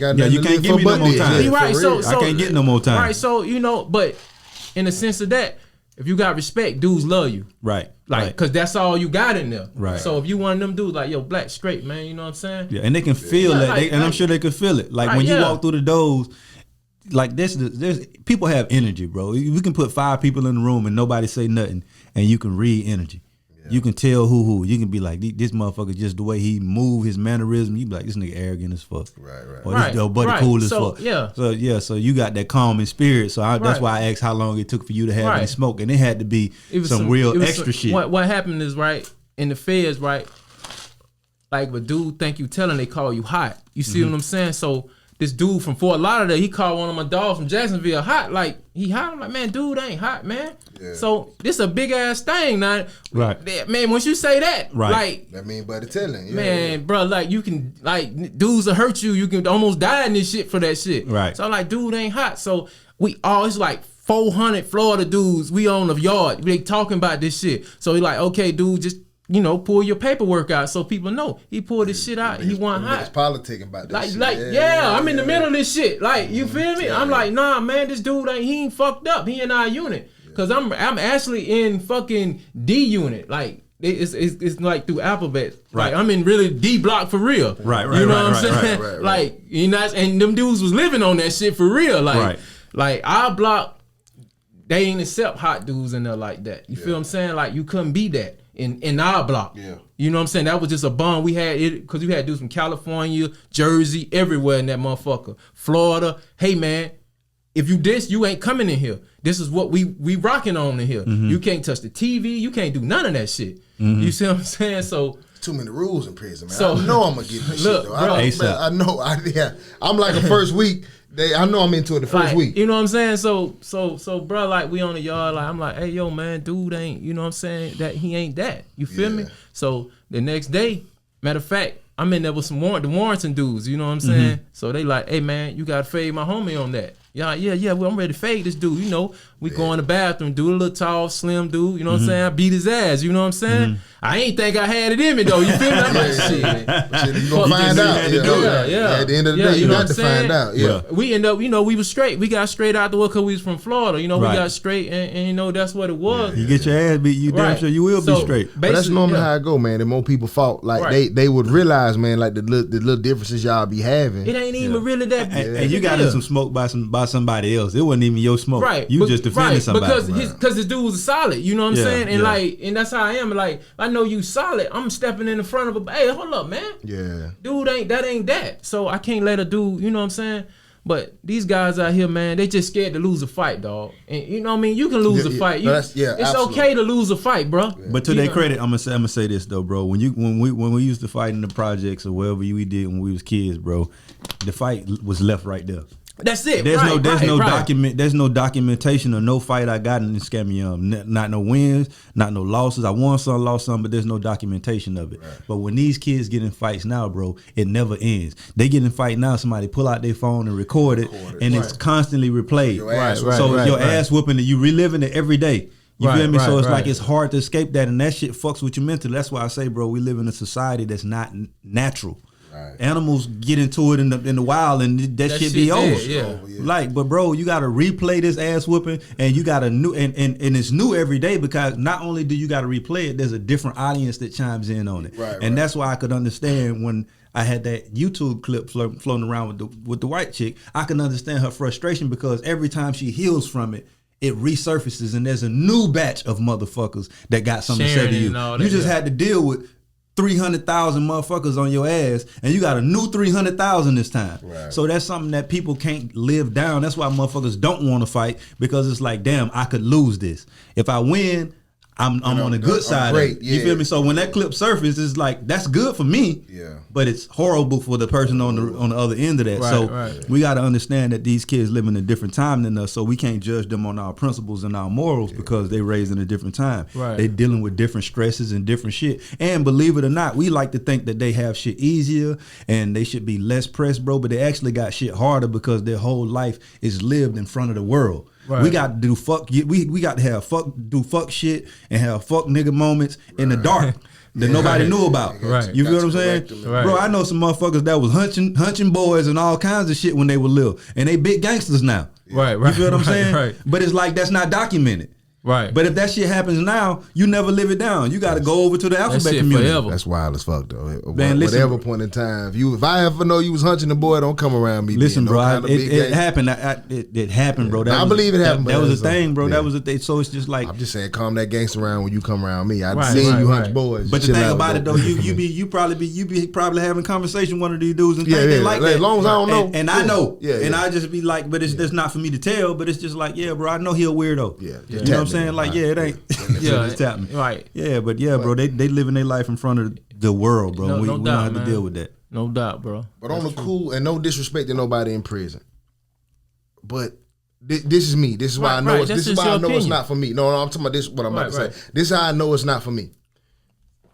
I listen to everything that you say. I've never spent a day in prison, right? And I listen to the shit you say, and I realize how my mind is expanding. I struggle being in certain environments around free people. You get what I'm saying? I feel like mentally I don't belong. You know what I mean? This is how I know if I ever spend any time in prison, this ain't about being tough or gangster or nothing, but I feel like I'll be a savage. I will lose whatever humanity I had left, because I listen to shit you say. Niggas claiming tables, TVs, chairs, all that shit. But you know how petty that is, my nigga? He's nothing but grown men in here, brother, and we ready to die about this table. We ready to die about this chair. That's not for me. Like, you feel me? Like, no disrespect to nobody. It's facts, dog. But that's animal. That's crazy, dog. That don't make sense. The word you was finna use is that's animalistic. That doesn't make sense. But see, I get why, because you got to hold on to something in life. I get why it's happening. So exactly. But it's just to say, like, that's crazy what they making humans do. Right. And that shit is more primal. Yeah. That shit is more close to primal than anything, though. Right. Fact. Been in those situations, it's primal. It's like watching fucking apes at the zoo, or apes in the wild. Not even in the zoo. Apes in the wild, bro. It's primal. Yeah. It's primal. Motherfucker will claim territory on anything. Quick light. And then you ain't no pussy around. It ain't nothing but testosterone. Yeah. Ain't nothing but men. Yeah, absolutely. Yeah, that's why I tell guys or kids all the time, man, you know what I mean? Don't get in trouble, man, because you can lose your fucking mind in there. You can come out, just because you go in there with the right mind, or because you go in there with 2 eyes, you might come out with 1 eye. Right. You see what I'm saying? That's me. I wouldn't be the same. You feel me? So me neither. A motherfucker can just be, you can just be sitting there, the motherfucker just be like, no, I'm finna knock this motherfucker out. I mean, you don't even know it's coming. I'm just being real, because that's the type of shit you live around. Exactly. So I tell dudes that, man. Got a problem just to have a problem. Man, listen, man, I tell dudes all the time, when I got partners that call me and they get out, hey, yo, what's up, man? You know, hey, man, ain't nothing. I don't do shit. Yeah. I'll give you an application. You know what I'm saying? Like, bro, like, come on, you know what you just left. Like, what you talking about? Don't call my phone at all talking crazy. But like, some motherfuckers just wired like that, bro. Don't give a fuck about that shit either, though. You got some niggas that's uncomfortable when they get out of prison and need to go back, because that's why they have prison reform. Some people get so fucking used to that environment and so adjusted to it, and half of them were living a certain type of way before they ever went there. Right. And when some of them go in there and they feel just like home. And like, bro, there's been people that release, bro, and they just feel uncomfortable. Institutionalized. That's the word. You know what I'm saying? And that's what that was my biggest thing. You feel me? And like, I had a dude from Fort Lauderdale. He was cool, man. He had a life sentence too, because most people in Coleman, you know, got life sentences. He was like, how me and him got tight. He was like, man, you look just like my brother, man. I was like, man, this is crazy, right? But he showed me a picture and I looked just like his brother. Right. So we got cool. He used to do law work. You know what I mean? So he was like, black man, you just need to just, you know, get your custody low. Because my custody was low, but it got a thing called management verbal, right? Where you can just stay where you at. And that shit sound crazy, right? Or I can lower my custody and go somewhere else, but at some point, maybe I was becoming institutionalized, but he saw it or some shit, right? That's why I say God work in mysterious ways. So he like, hey, bro, man, why the fuck you keep telling this counselor you staying here? I like, bro, you know, I'm just, you know, I'm chilling. He like, bro, this shit violent as fuck, man. And if I can go out, what the fuck? So he like, bro, man, you like my little brother, man. Like, what's gonna end up happening? You end up hurting somebody, killing somebody one day, because, you know, Florida, we deep and we war with people in there. Like, you feel me? And if you ain't rocking, you look crazy. You know, you can't stay on the compound if you don't rock. That's what I'm telling you. Like, you could be from St. Pete or some fucking well and get in some shit. That's my business too. Right. You know what I mean? Because we won. We, you know, it's state shit. Like, you know what I'm saying? Like, this California versus Florida. It's that kind of shit. So it's like, bro, he's like, man, just get out of here, bro. Like, last time they do like a progress thing. So I went in, I was like, man, I signed, you know, because he was like my brother. He was a good dude. Like, you feel me? Right. She was like, I was like, man, I'm gone, bro. He's like, all right, you know, I stayed in contact with him. He was a good dude, though, but he helped me, like, realize, like, bro, like, you tripping, bro. Yeah. Go ahead and, you know what I'm saying? Right. So I know because you wanted to stay. You got comfortable. You felt like I ain't finna I'm going to another prison, but I'm going to a prison that's a little lower risk. That all this bullshit ain't happening. Right. You see what I'm saying? But you know, I'm with my, you know, I feel like these dudes soldiers. They is. They, you know, we go. It's like on the street. We go somewhere, sit down. He got a knife. We just eating, we chilling. Like, I know they gonna do some shit. You feel what I'm saying? It's wild to even adjust to get comfortable with some shit like that. But I'm saying, like, you thinking like, damn, I gotta go to a, you know what I'm saying, and fuck with these dudes, and you gotta reset. Right, you know, these dudes warriors, man. Right, and they my homies. You feel me? Right, like, you know what I'm saying? Yeah. So I tell dudes that, like, bruh, just stay, don't get in trouble. You feel what I'm saying? Because like I say, you may not make it back. Yeah, and that's facts. Like. You know what I'm saying? And then you just really worrying your mama. I see dudes worry their mama to death, literally, bro. Like, you ain't worrying your homeboy. They gonna get another homeboy. Yeah. Your girl gone. Everybody gone. That's a hell of a statement, though. That nigga said they just gonna get another homeboy. They really is, bro. And you know what's crazy? That's a fact, I think about it. Nigga have a whole new best friend. Man, I think about it like this. I'm uncomfortable being around bullies in general. Just like if it's a dude that's always starting some shit, or in the room, I gotta leave that room. So imagine being in a room with hundreds of these niggas. You can't get up out of there. Right. And you don't want no smoke, but you in a room with 100 bullies. Right. Like that's wild, bro. That has to be crazy. And man, it has to be crazy. I would never. I couldn't imagine. I lose my shit. Yeah, I would need a mentor because my only response to that is I just got to jump in there and be, in my mind, the biggest bully. I can't wait on problems. Like I get nervous. Like I get butterflies before I go on stage, before I do anything. That's why I say I have to leave that room because it's like my fear works like this, bro. If I gotta fear you, I gotta do something to you. I gotta get rid of you. Yeah, that's how I feel. I can't be afraid of you. I can't wait for the shit. If I think something about to happen between us, I just got to go do it because I can't wait for it to happen. I hate feeling nervous. I hate feeling worried. Yeah, you feel that shit was crazy though, bro. Yeah. Like, you know what I'm saying? I learned a lot. I learned a lot about who faking and who like. It's just something that you learn. You learn something from every experience. You know what I'm saying? Right. That's a talent to survive what you went through. So when I see guys, you know what I'm saying, doing all this shit, acting, you know, like just being tough all the time. When I really know dudes who really tough and they don't even act like that. Yeah, tough guys listen, don't act dog, tough. These guys are so cool. You was like literally be joking and laughing with them the whole fucking time. But they got shit that they live by and they mean that. Yeah. You see what I'm saying? So, but in the course of that, they want to invite you just on some bullshit. How dudes be like, oh yeah, dudes hating on me. Like, dudes want a hater. What the fuck you want a hater for? Like, you know what I'm saying? Like, hate is the real energy. Like, hate, motherfucker can die from hating. You know what I'm saying? Motherfucker hate your ass to death. Literally, you feel me? Like love is a real energy. You know what I'm saying? Right. So, like, you always hear people say, "Oh yeah, I'm doing this for my haters." I ain't doing this for no motherfucking haters. For what? I can't stop you from hating on me, but I don't want to like. You're not encouraging that energy. Right. That's energy. Yeah. That's real energy. Because you got good and bad, right? Right. So the devil and God, right? So that's devil shit when you talk about, oh yeah, I gotta do this for my hate. A fucking hate, bro. A hater will kill you. Like, real talk. No, that's true. You know what I'm saying? So true. Like, you can't stop it, but I don't want it. And speaking of devil's work, I always got a question, man. One of the things that happened to me is I ended up jumping in the streets late. So I had myths about what was, when I first started hustling, somebody taught me, like literally like a job shadow. One of my homeboys took me like literally under his wing and showed me all that shit, which is not normal. You feel me? So everything, when I got by myself, everything I actually really thought was like shit that niggas had told me. I believed in all the stories niggas told me. I believe everybody was tough. I thought I was the weak link. You know what I mean? I believed in the shit that I saw in the movies, right? So I've never been to prison. So only thing I got is stories somebody told me or the movies, right? So how real is rape in prison?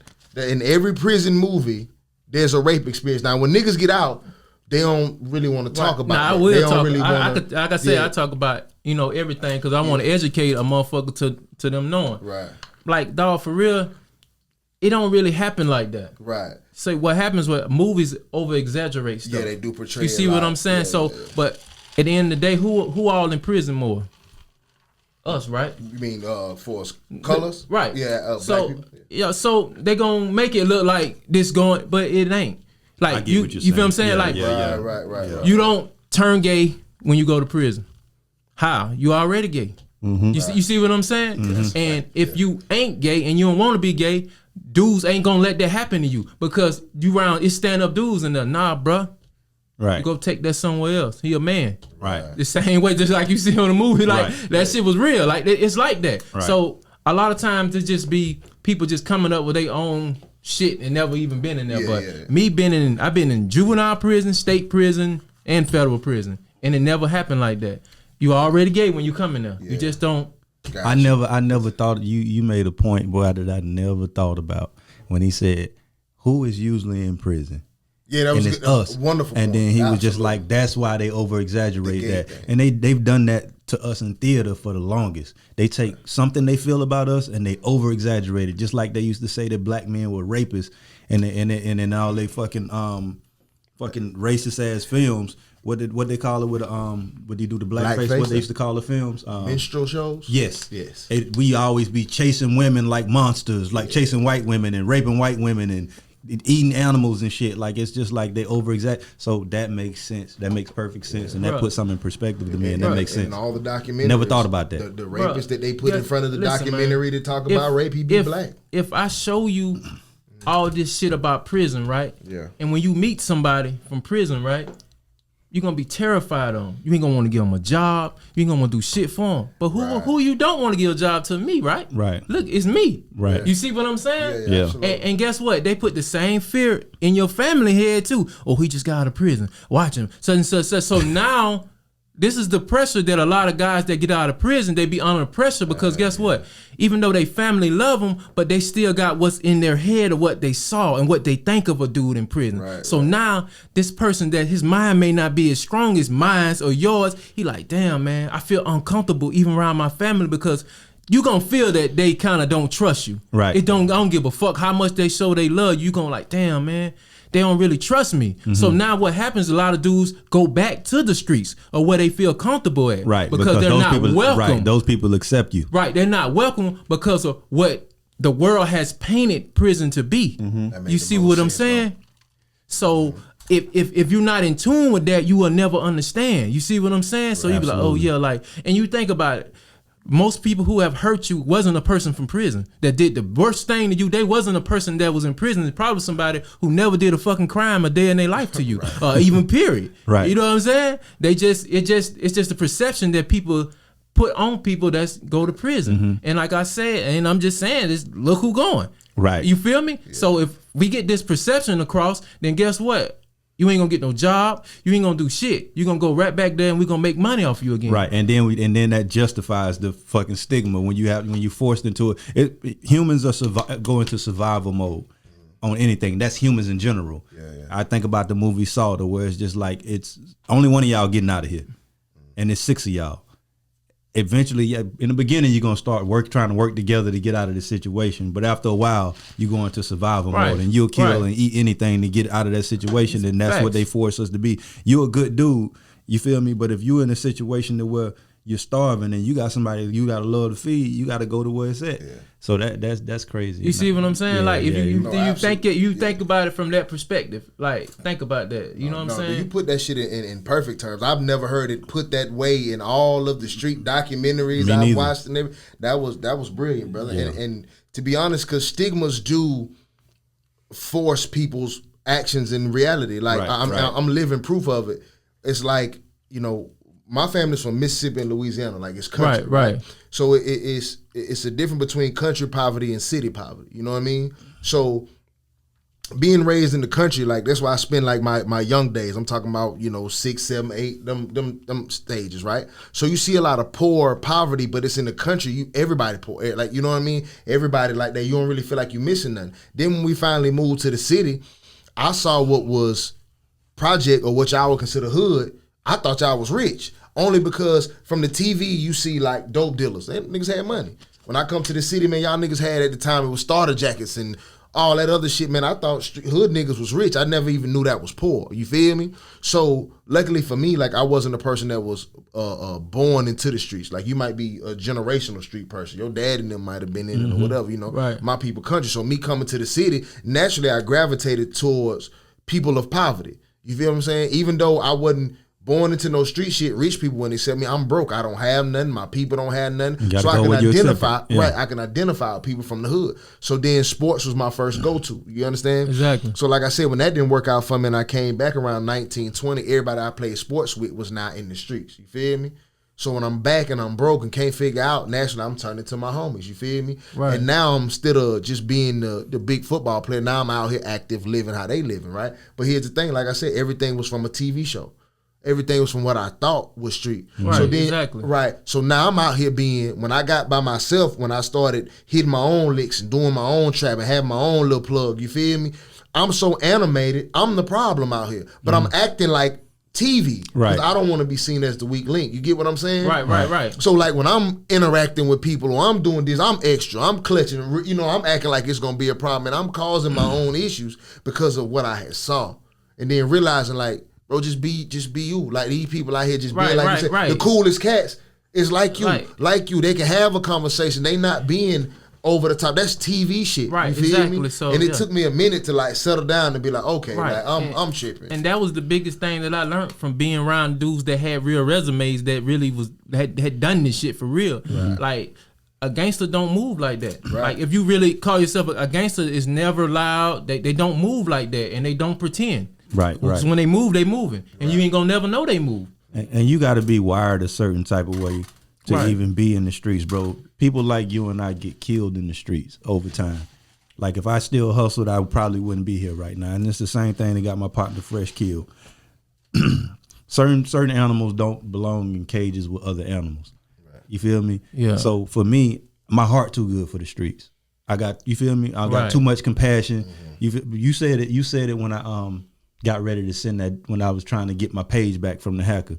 You said there's no honor amongst thieves. Right. And people must understand that, bro. The streets are for people who are wired a certain way, bro. And those are the people that survive it. That's why people always, a lot of the times, when something happened to a good dude that's in the street, everybody like, he's a good dude. He used to do this in the community. That's why he got killed. Because he was a good dude in the wrong position. Yeah. He shouldn't have been there. Like, that wasn't my place, bro. I hustled from a place of need and necessity. I didn't have a choice. I wasn't out here doing this shit because it was cool, because I watched my brothers do it. I watched everybody in my family do it.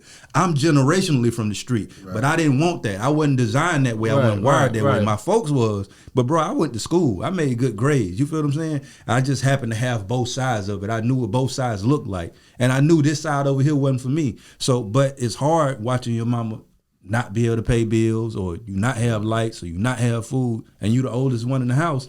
You got to do something. Yeah. So I was out there from a place of necessity. Some people are out there, bro. That's just the way they live. They don't know nothing else. This is what they do. These are the guys that take you out when you out there. Yeah. When you get a little money, a lot of these cats don't even hustle, bro. They just wait for you to get some money, right, and come take yours.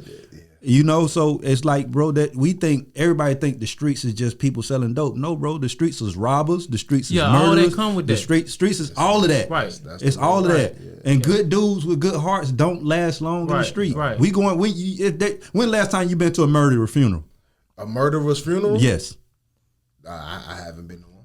You ain't, because he's still out here murdering here. Murderers don't usually get murdered. No, they go to prison. They go to prison. Yeah, but all this stuff come with the streets. Like, it ain't no. You know, you hear it all the time. Oh man, he took some from him, but dude hustling.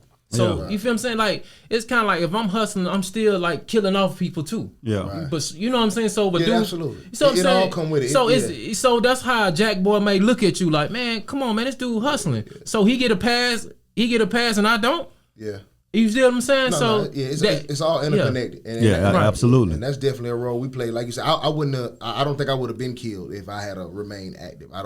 Because you would have to adapt or adjust. But what would happen to me? But like you said, it's not for good people. It's not for good-hearted people, right? Mm-hmm. So I would have went down, but it wouldn't have been for murder. Like, we was the apes. We was the aggressors. You know what I mean? That's just naturally in my makeup. Even though I'm friendly and I laugh, if there's a problem in here right now, it's just a natural switch that I have. Right. But loyalty would have taken me down. Same thing. I would have been told. Yeah, exactly. Yeah, same thing. I would have been told on so fast because I believed in loyalty too. Yeah, that's another myth about the streets, right? Right. Yeah. And there is no loyalty. Oh my God, I believed in, and I don't, and still to this day, I don't believe my inner circle would have. But you never know until they're in that situation. It's like this right here, man. Here go 30, and here go 30, and here go 30. These years, right? Mm-hmm. Oh, we don't say nothing. One dude gonna say something, and I don't care how long you know them. Somebody whole gonna say life, right? 30 years. Yeah. Everybody ain't gonna be able to just take that. 20 years, everybody ain't gonna be able to just take that and say, "Know what? We G's." How many times you see that? Like, they break up cliques. They gonna really see if you were really gangsters. Absolutely. You see what I'm saying? So that's why I tell dudes, stay out the street, because you gotta depend on this dude not saying nothing.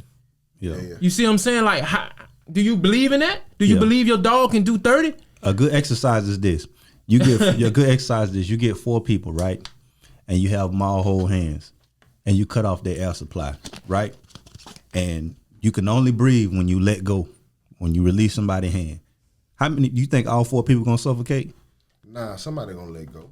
That's how it be when you sitting down and you think about them years. You start thinking about your family, not seeing your kids, and you just like, damn, all I got to do is not, you feel me? Is say, give them a little something, like, bro, like, all this shit, all that no snitching shit sound good until you in that situation. It's just a slogan until you in that situation, and there's very few people gonna stand solid with 100 years over their head. Yeah, I mean, being in there, I saw it, and that was, I bet you. Yeah, that's why the same thing you say. I think loyalty would have got me killed, because I think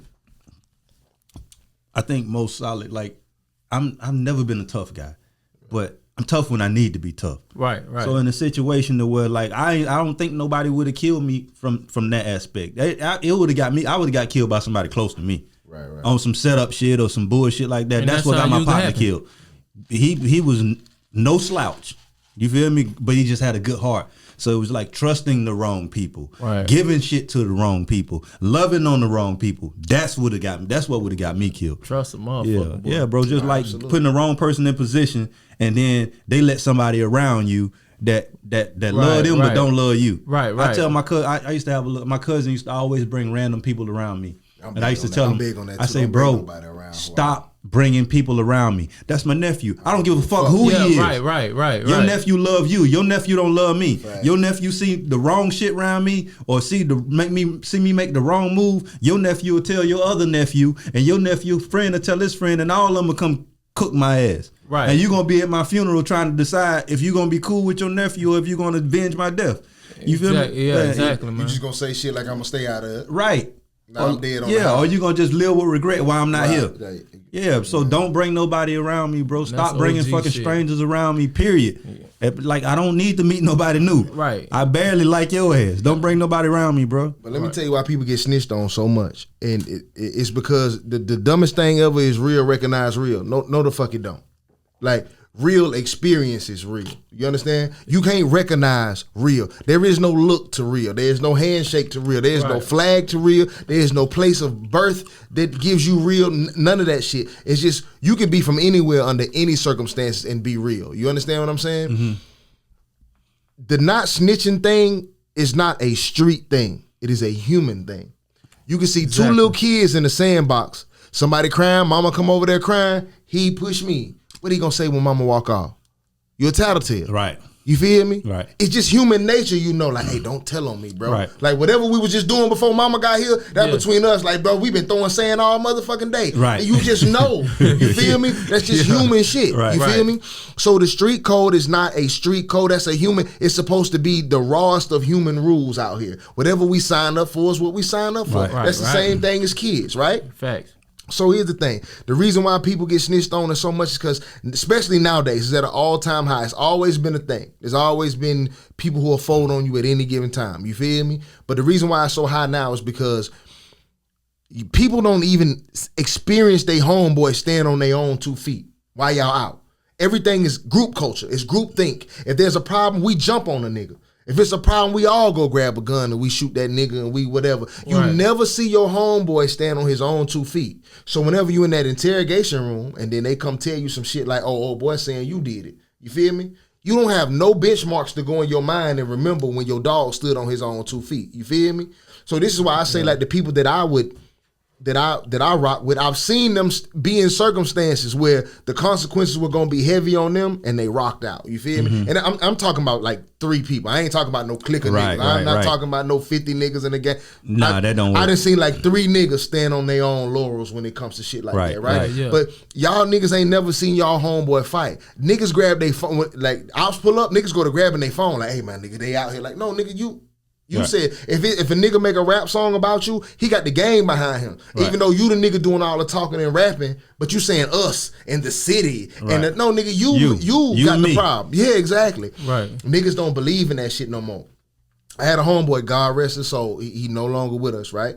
We was in a place, we used to live out of town, but like you say, like so you click up when you from similar places, right? So we hung out in groups of people who was from a similar place, right? So we was all going out one night. They asked me like, hey, you going out? They used to call me Hollywood back in the day because of how I dressed and all that shit. Hollywood, you going out? I'm like, nah, I ain't going out tonight. Y'all boys go ahead. Well, they got on the local head out there, like a dude who was from that area, right? They jumped on him by the bitch too, or some fuck shit, right? Cool. Came back, man, them niggas was hype about it. Bragged about it, talked about it, whatever. Ain't got shit to do with me. But the locals was always cool with me because like you said, people can feel your energy. Like, I don't give a fuck. Like, you know what I mean? If you cool, you cool. I used to dap them boys up, respect. And locals be from there, so they grow up with these women in these cities too, though. You know what I mean? So they more bonded with the women there. You know what I mean? Might be somebody's sister, might be somebody's ex, or you feel me? So if I'm talking to a chick and you pull up on me and you're a local and you be like, hey, whatever, I be like, nah, it's cool. I might say something sarcastic like, you better put a name tag on the bitch or something like that. But it ain't no disrespect. It's cool. It's too many other women. We not beefing about no chick, right? But anyway, about a month later, we go to, we got to make a store run. Running out of beer, liquor, Black and Miles, blunts, all that shit. So we going to make a store run. And then old boy go with me. The main dude who got into it last, like 3 weeks ago, right? We went to the store, so I was the dude paying. If I'm paying, nigga, you carry the beers and shit like that to the car. You feel me? That's just, whatever. So that's why I left the store first. I swiped my card, boom, I'm going out to the car. So I look back to see where he at. This nigga still in the store. I'm like, damn, bro, what you doing? Come on, man, what you doing? I can see him in the motherfucking store. I'm looking at the nigga. Like, bro, what you doing? Yeah. He like, hey, man, come here. I come back in. I'm thinking my car didn't work or some shit like that. He said, hey, man, look at the gas pump. All them boys out there at the gas pump. So they spotted him in the store. We was the only 2 niggas in the store. They was waiting for Holmes to come out. Mm-hmm. So I'm like, well, what's the problem? I was like, man, let's take this shit to the car. I said, man, go square up and get Buddy. Here's one. Like, y'all jumped him last week. I know y'all did. I heard y'all brag about it. You feel me? Right. He like, nah, man, I'm not going out there, dog. So I'm like, so last week it was cool because he was like, you gonna fight with me? I said, no, I'm gonna fight with me. Right. I said, I imagine they ain't gonna give me no pass if they get on your head. So I'm gonna fight with me. You know what I'm saying? Right. So yeah, I'm finna go out here and fight too, but it is what it is. Like, bro, y'all did this shit. They know I wasn't a part of it because, like I said, I wasn't with them. Right. I literally went to the gas pump and said, hey man, listen, man, I'm pretty sure y'all boys got whatever on y'all, anything, man. Homie ain't nothing to call the police. He ain't coming out here to fight y'all. So y'all got to go in the store and whoop him. He gonna tell this, and the third. Man, I doubt like 20 of them niggas up. They like appreciate it and they drove off. But I knew like them the kind of people you can't fuck with. In a group, he was tough as a motherfucker, right? Right. Man, that nigga was ready for war that night about that bitch. Or about, if you about to war about a bitch, you ready for anything on that tip. Like, that's something petty. You feel me? Right. But he was so ready to jump out the window. But then when it's that time to have your back against the wall, that's the type of nigga that would have told on you. Mm-hmm. If I had ever done a crime with him, which I would not have, but if I had ever done something with him, you feel me? And they broke us up and put him in the room and that time was on my head, he was going to cook me. You feel me? No doubt. Couldn't wait to. Exactly. Yeah. But unless you had saw that moment, he was one of the toughest niggas ever verbally. Like when you was around him or you talked to him, big gangster. It's acting, man. Yeah. If you're going to be my partner, you got to be somebody that's gotten in the fight in the dark alley. Yeah, but all you got to do is see somebody stand on their own too, man. Let your homeboy have his phase sometime. If your homeboy calling that nigga bitch ass nigga, fuck nigga, all right, go fight him, my nigga. I'm gonna be here to make sure don't nothing happen. And that was the rules with us. We gonna make sure you get your one. Yeah. You win or lose, that cool. Yeah, that's it, bro. Like we know you a fight. We gonna make sure you get your one. That's it. I just want to see you a stand up. Yeah. You feel me? But I'm supposed to believe you a fight a case, and you won't fight this nigga. He a bitch, let you tell it. But you know what I'm saying? So it's you won't fight Buddy, but you'll fight a case. No. How that work? No, you ain't gonna fight neither one of them. Exactly. You ain't gonna fight nothing. Exactly. You gonna grab whatever smoking gun. I hear it's a gun, the smoking gun in there. It's like, yeah, man, my dog did it, man. Give me a cheeseburger, hey, man. Like I said before, I gotta eat this regret away. It's a lot of acting, dog. Like you say dudes like we done discussed this before, man. Absolutely. Dudes acting gangster 24/7. Dog, come on, that's an act, dog. Like, you know what I mean? Like you wake up, you a gangster. You go to bed. Come on, man. That's acting. That's hard. That's camouflage, bro. Man, just like you got certain animals in the wild. The peacock ain't a weak ass bird. Yeah. But when some run up on it, it flare them feathers out real big, like and it open up and it look real tough, and it's not. You feel me? God, it's not. Damn. It's not, and that's a lot of the cats are peacocks, and it's documented well. If you watch 7 or 8 seasons of First 48, you're gonna find 2 or 3 people that didn't snitch. Right. Every episode is somebody telling. All you gotta do is apply the right amount of pressure. I'm trying to tell you. Yeah, so that's why any dirt I ever did or gonna do, bro, it's gonna be. I ain't no telling who gonna tell, but I like my chances with my family. I like my chances with my brothers. Right. I like my chances with somebody like you said. I done seen stand on their own 2 feet, and I done seen them in the fire. And usually that's somebody dangerous. And it's just like, that's why I ain't in the streets, because the only people you could trust are usually dangerous people, and they'll eat you too sometimes. Sure will. So it's like, I'm just not wired for it. I left quick. Man, I left quick. I did my little time in the street, and it was over. Fuck that shit. I was like, man, I told her, bitch, I retired, man. Fuck all that. Like, bro, like on some real shit, I don't even ride. Like, and this is no disrespect to nobody. Like, and I ain't got no motherfucking Lexus or a motherfucking Ferrari or nothing, man. I ain't never rode a dude in my car, man, that was like on some street shit. You wanna know why? Because I got the gamble. I got the dudes be like, oh, I ain't got nothing in the car or this and that. So when the police get behind us, now he's shaking like Don Knox. Like, damn, bro, you damn near need to pat him down before he get in. So to avoid that. You could be my homeboy. Like, you be from the hood. If you stuck somewhere, hey, man, here go $20 or something, bro. I can't take a risk with you because you in the streets. We live in two different lives. It's not, I think I'm better than you or none of that bullshit. I just ain't trying to go to the chain gang for your stupidity. Yeah. You know what I'm saying? Random question. Is that snitching? Let's say somebody get in your car. I heard this asked on another show, so that's why I'm asking. If somebody got in your car, right? They didn't tell you what he had on. It's not snitching. Got pulled over. And you know, you can only one person can go down for a gun, or you get what I'm saying. And let's say he don't claim that shit, you going to jail. It's his. They take. Yeah, it's like, his. Is that snitching if you don't claim it? Can I explain the difference? You tell the cop like, man, that's his shit, or the court like, is that snitching? Can I explain what snitching is to these people? Bro? No, I know. I'm gonna tell. No, I know. I'm gonna tell on your ass. I ain't got nothing to do with but that. Some niggas think that's snitching. It's like, not. hey, dog, like I didn't comply. Like we supposed to go fight this. We ain't do this together. Like.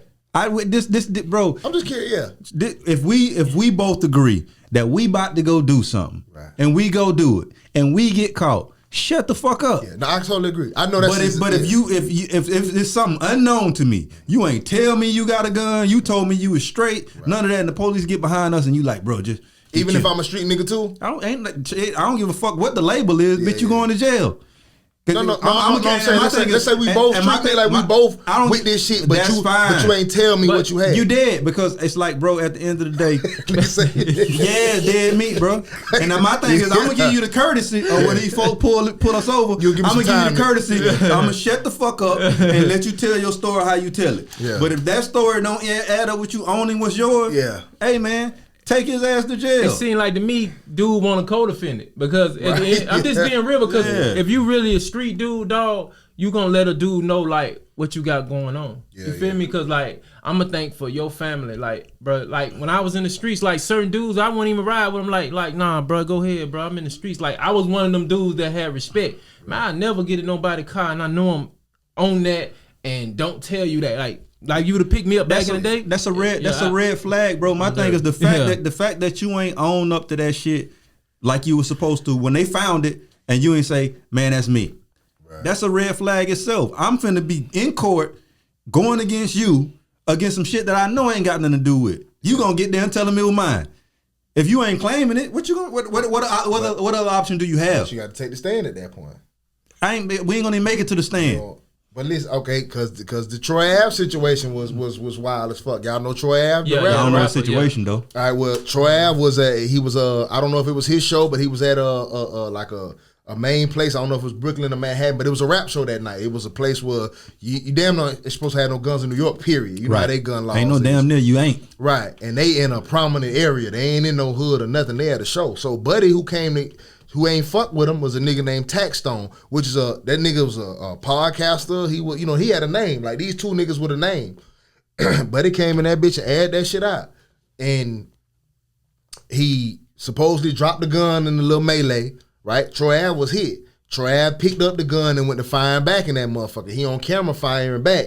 But the gun is supposedly Taxstone's gun. You feel me? So when they both got away, right? They both got away that night. Then they came back. I guess the cops went, because after he had to go get his bullet wound and shit checked out, right? The cops came back, searched his car, and the gun was in that motherfucker, right? Damn. So he went and told him, like, hey, that's that nigga gun. And everybody swear he was a snitch because, he on some street nigga shit in his raps and everything. Everybody say he Why told. would you still have the gun, though? That's a good question. Now, and maybe I don't quote me on that story. I think that's how it went as far as how they end up getting the gun. But the point of the story is it was Tax's gun. Were they beefing? Yeah, they was beefing. Yeah, no, you can't do that.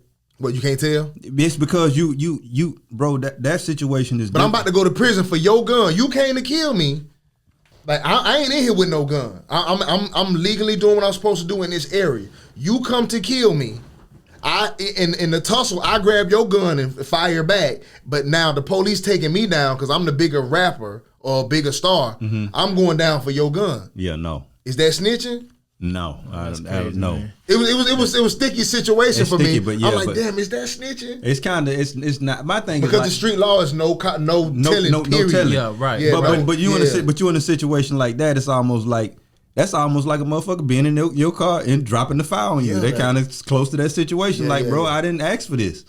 Right. I didn't ask for this, dog. That's what Troy was saying. Yeah, I ain't asked for this, bro. You came in here and did this. They ain't have to go this way. Like I ain't asked for that. Like I ain't. They said he was supposed to fight it as a street nigga. He was supposed to take that to case and be like, listen, that's not my gun. I don't know who gun it was. I will fight for my life. Blah blah blah. Whatever. Y'all do y'all job. That's what they were saying. How he should have handled it. Yeah. And with that, man, a lot of people say a lot of things till they get in the situation. You feel? I mean, like I have learned that too. You know what I'm saying? Like a lot of people say a lot of shit, man. Yeah. Everybody with his hold on that man. I hear a lot of people say, "Oh, I ain't gonna do this and I ain't gonna do this." When I was in jail, right, and just bring that up. You know what I mean? I was in jail, like doing them 10, and I got them. And I was seeing dudes in there with 9 months that was saying they was gangsters, and they just act like they couldn't do that. Yeah. And you know what I mean? I see them all the time walking around here. You know what I mean? So, like I say, I have to see a person get in a situation a lot of times before I, you know what I mean? Because a lot of people say a lot of shit, dog. You know, you hear every day, I'm a gangster. When they get in a situation, they tell them they whole clique. So, I think every situation is different. You know what I mean? Absolutely. And you know what I'm saying? Like, it's just different, bro. Yeah, but there's a lot of situations I don't know what the fuck I would do in. Right, you feel me? Like, and I'm honest about that. I don't know how. It's just like you got to be in that situation to know sometimes. Right. To feel like you can't simulate that feeling. Yeah, right. You have to be in it. You can't simulate the feeling to be in a shootout because everybody love to say, "Well, I was gonna do this and I was gonna do that." You can't simulate that adrenaline rush. You can't simulate none of that. You have to had been there and had done that. Yeah. And if you ain't did it, like bro, don't tell me what you'll do because you don't know what that's like. Most cats ain't even been in the fight and to tell you what they gonna do to somebody. You can't simulate that feeling, bro. That's an adrenaline rush. You know, you will never understand until you in it. So. I'm sure prison is one of those adrenaline rushes. Exactly, right? I ain't gonna snitch. But you ain't been in there to know what you would do. Motherfucker, take 10 years. I took 10. Ain't nobody go with me or because of me. Right. You see what I'm saying? Now, if you go and just tell the average dude that's you go on social media, all this, I'm a thug. Hey man, do 10 years. Yeah.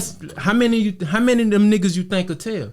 Plenty of them. 90%. You know what I'm saying? So 99 to just take a 10, 99. Yeah, so you feel what I'm saying? So come on, man. Unless you officially a real nigga, you feel what I'm saying? You not just taking a 10. What's wild? You tell one of these motherfuckers that's famous on Instagram, you gonna take their Instagram for 10 years, they'll snitch. Yeah, like you gotta lock them up. You see what I'm saying? I'm gonna take your Instagram for 10 years. So who I need to tell them? You know what I mean? In that perspective, I'm qualified. Like I did mine. Ain't nobody to go with me. Yeah. You know what I'm saying? The average dude can't do that. No, that's true. And that's why I say I view you as a solid person, man. And before we get out of here, like, how was the transition coming home? How long did it take you to adapt back to just regular society, just regular? So, when I came home, right, I come through Tallahassee.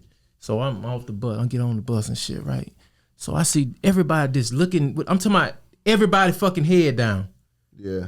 So I'm like, what the fuck, everybody head down, man? Like, what the fuck going on with people? They looking in their phone. Yeah. Dude telling me like, yo, man, they do movies, they got video, they got everything in the phone. I'm like, what? So you just noticing the way people walk around was different. Everybody head in the phone. Yeah. And then so once I got on social media, I thought everything was funny because I would see dudes take a picture and be like, yo, I got it from the mud and this and that. And then, I mean, like, that shit was crazy. Because, weird as hell to you. Yeah, like, man, what the fuck, man? Like, bro, you grew bro, like. It's a nigga deleting that caption right now when you hear that. Like, damn, I'm finna post. You say last OG? Nah, I ain't say that. You gotta see when he first get out of prison. Yeah, like, that's how I felt. Like, what the fuck, man? Like, bro, you grew up with your mama and dad in a great home. Like, you got what from the mud? Like, I know you. You know what I'm saying? Like, come on, man. But people like that hate when people like you come around, bro. I got so many partners that want that or portraying something else, but they hate when I come around because I know the old them. I know the real them. Like, what the fuck? That shit was crazy, bro. You know what I'm saying? I'm like, it was just so much like fake ass shit to me, like, and it's still like that. You feel me? Like, social media dudes wanted to be like, we from Scamion, bro. Like, this got to be the hardest project to me in the history of Pensacola. You know what I'm saying? Because we came up in the crack era, literally. Man, like, it's some niggas that's gonna argue that down. But what's funny though? What's funny is when I say that, I'm not a good representation of what Scamions was. Right. I'm not a good representation of that. But it ain't an action. That's you were just from there, and I understand that. But the thing about it, if I was a stone cold killer, I would be. It would seem like it's almost like it's hard for somebody. It's hard for Barack Obama to paint you a picture of the projects. Right. You feel what I'm saying? Because you see what he had and you like, it couldn't have been that hard. But man, you made it. But it's like, bro, when I think about my projects, bro, I look around and I think about how many people actually made it out of that. I could probably count on five on one hand, people who are successful that I can point to right now and say they made it. I'm probably, I feel like I'm my neighborhood's hero in a sense a lot. Right. I'm the first person to do so much shit. We had a couple athletes slip up out of there, but outside of that, bro, it's the cemetery. It was nothing. It was nothing. There's bro. When we go to our reunions, bro, they so live and they so lit and it's so dope to see all the people. Yeah. But homie, listen, bro, man, like, that shit, like I be wanting to like bring a representative from that shit that like actually like have the bumps and the bruises from it. Like I dodged a lot of shit just because of the era we came into. Like when we were growing up, it was tough, but it was transitioning from a tougher place. Yeah. You know what I'm saying? So it was like it was tough as fuck, but it came from tougher. So but that's the stigma we got to stop too, though, bro. You don't got to be no killer to be. You don't. Right. You don't. Exactly. You don't. It ain't. If you look at, first of all, the term killer, like very few people know a killer. You might know a nigga who have caught a body, and then that's still a slim amount of niggas that actually know a nigga who caught a body. Right. As far as killer, like as in you caught multiple, bro, we talking about a select group of people. Most of them end up dead or in jail. You get what I'm saying? But when you talk about known killers that we all know, man, them niggas be from suburbia or from the country. Like I'm talking about serial killers and gang. I'm not talking about black gangster and all that. Like. So when we had this thing like, oh, I'm a killer, man, tell it, bro, you don't have to be from the most people from the hood aren't killers, bro. And in that era, we have to understand, we have to go back and understand that in that time, this wasn't a time where black people was killing the shit out of each other. Right. We was just feuding with each other. We was fighting. Somebody might get stabbed here and there, but that was universal everywhere. There was a few places around the place, but these were like, usually those places were based in like the murders and shit were based around drugs. Right. You know, in the projects, the drugs are there, but it ain't bricks, it ain't Scarface level shit. Like, it ain't mob tied. You know, so back then murdering and motherfuckers getting murdered left and right was always mob tied. Yeah. So when I say we were the toughest projects, I mean it was a place that you couldn't just go. Yeah. There was nowhere there was no outsiders. I didn't know anybody from anywhere else. Yeah. I can remember growing up out that bitch, bro. I was probably 12 before I seen anybody outside of that community. So everybody you knew was man, there was nobody. You didn't come there if you didn't live there. When they tore that shit down? Like what? 2000 or some shit like 2000, 99, 90. It was like late 90s, so this 2000. Before even out of high school. Yeah, I moved out of there. I moved out of there when I was going into the 7th grade. How did they get most people out of there? Did they start? They started just telling motherfuckers they had what it was. It started out. They said that it was like this plant across the street, and it was like the water was fucked up. The water system was fucked up, and we low key was sitting on a bigger water crisis than Flint, Michigan had, but it was just kept under wraps. You know, we didn't have social media, and they didn't report that shit. But I was watching a documentary on YouTube talking about the worst water crisis in U.S. history. That was one. That was over Flint. But nobody talked about it. Also, the Scare Me On Project was on. It was on a YouTube documentary. I gotta find it again. It was like a rare find. Seen pieces of that shit. And it showed the projects, and they was talking about it. It blew my fucking mind because we out there, bro. We don't have a clue what the fuck is going on. We drinking out the faucet. What? Straight out the water hose. And we wonder why all these motherfuckers like it got so bad to a point that where they start awarding families like checks for their children. Like if you lived out there, they gave you checks. Like my mom got a check for my little brother, and they started giving checks to the people. And back then, I couldn't really process what was going on, but I understand now it was all a cover up. Right. So then they start paying people to move. Like we'll rehouse you. We're gonna give you money, and you got to get the hell up out of here. Okay. And they slowly rehouse people, and before you know it, it was probably like 2 or 3. It was like 4 or 5 buildings that actually had people in it, and it was like, you know how like they have places to where, like it was almost like an abandoned complex where a few people still live here that they waiting to move. That shit was crazy. And when they finally got the last few people out, they tore that shit down. And I know it was fucked up because usually when you tear something down like that, there's usually this nice apartment complex that come up next and they do something. Bro, they still ain't. That shit is all trees, and it's been gone so long that the trees are tall ass trees, and they never built anything over that shit. There's nothing over there but trees. That shit is fucked up, and we lived on that shit for a long time. Before prison? I was out there before prison. Yeah. So you had already moved out before. Yeah, it was gone by then. Yeah, it was gone. That shit was gone. Yeah, by man, then. that shit was crazy though, dog. Like, you know what I mean? Like, so when like I said, as transitioning, getting out and just looking at people like wanting to be from some shit like that. You see what I'm saying? Like, that shit to me it was insulting. We was institutionalized. Yeah, like what the like, bro? You want to be like this? You know what I'm saying? Eating fucking noodles out for a whole month and fucking weenie sausages and shit, that crazy shit, man. I despise shit like that to this day, bro. Yeah, like come on, bro. Yeah. Like I can't fuck with Vienna sausages, potted meat, spam, none of that shit now because I'm traumatized. We had to live off that shit, and for dudes to be acting here like, oh, they this and that, and oh, I'm really from, man, that shit ain't nowhere I'm wanted to be. Like I wanted to be somewhere in a nice home with fucking cable, and you know what I'm saying? That's what's crazy. We didn't have that bitch we didn't know what the fuck cable was. Like we had to record VCR tapes and somebody bring them out. That's how I watch videos. I didn't know what I didn't know what a movie theater was. I didn't know what cable was. Not didn't have it. Yeah. I didn't know what the fuck it was until I was probably about 11 or 12 when I figured out that there was TV outside of goddamn channel 12 and 44. Listen, I be thinking stores like this so dope. Like I said, I grew up in the country, so that shit. I thought y'all boys was rich, so to hear stores like that, you know what I mean, just to see how y'all live, that shit was crazy. Bro, I can remember a week straight, bro. I shit you not. I can remember a week straight not seeing any grown people come in my house. Like mind you, I got listen, I got two little sisters and I got a little brother. I've been here a week and adult ain't been through this bitch in a week. Been through this bitch in a week. The lights off. We goddamn gas stove in front of the goddamn stove trying to heat the house. Like bro, that shit was wicked, bro. I got memories and traumas from that shit that we'll probably never live down, bro. That shit was crazy. That shit was crazy. So for dudes to be like, I'm this and that. You don't want that shit. Like, come on, homie, man. Stop it, man. That shit comical for me to see a motherfucker act like they want that shit. That shit's stupid, man. We gotta do another episode, bro. There's so much more of this shit that we could talk about as far as what's wrong in the streets, because I definitely want to get into the music aspect of it one day. I definitely want to get into the social media aspect of it one day, man. And like I say, bro, we've been talking about you coming on for a minute. I appreciate you coming through. No doubt, definitely, bro. man. Anytime you want to come back, like we tell every guest that, man, we really appreciate you. Anytime you want to come back, bro, just come through, let me know. No doubt, man. Absolutely. Love, bro. Hey, man, thank y'all for tuning in. This is the Anxiety Issues Podcast. Y'all know where to find us at on YouTube, on Instagram, at Anxiety Issues Podcast. Thank y'all for tuning in.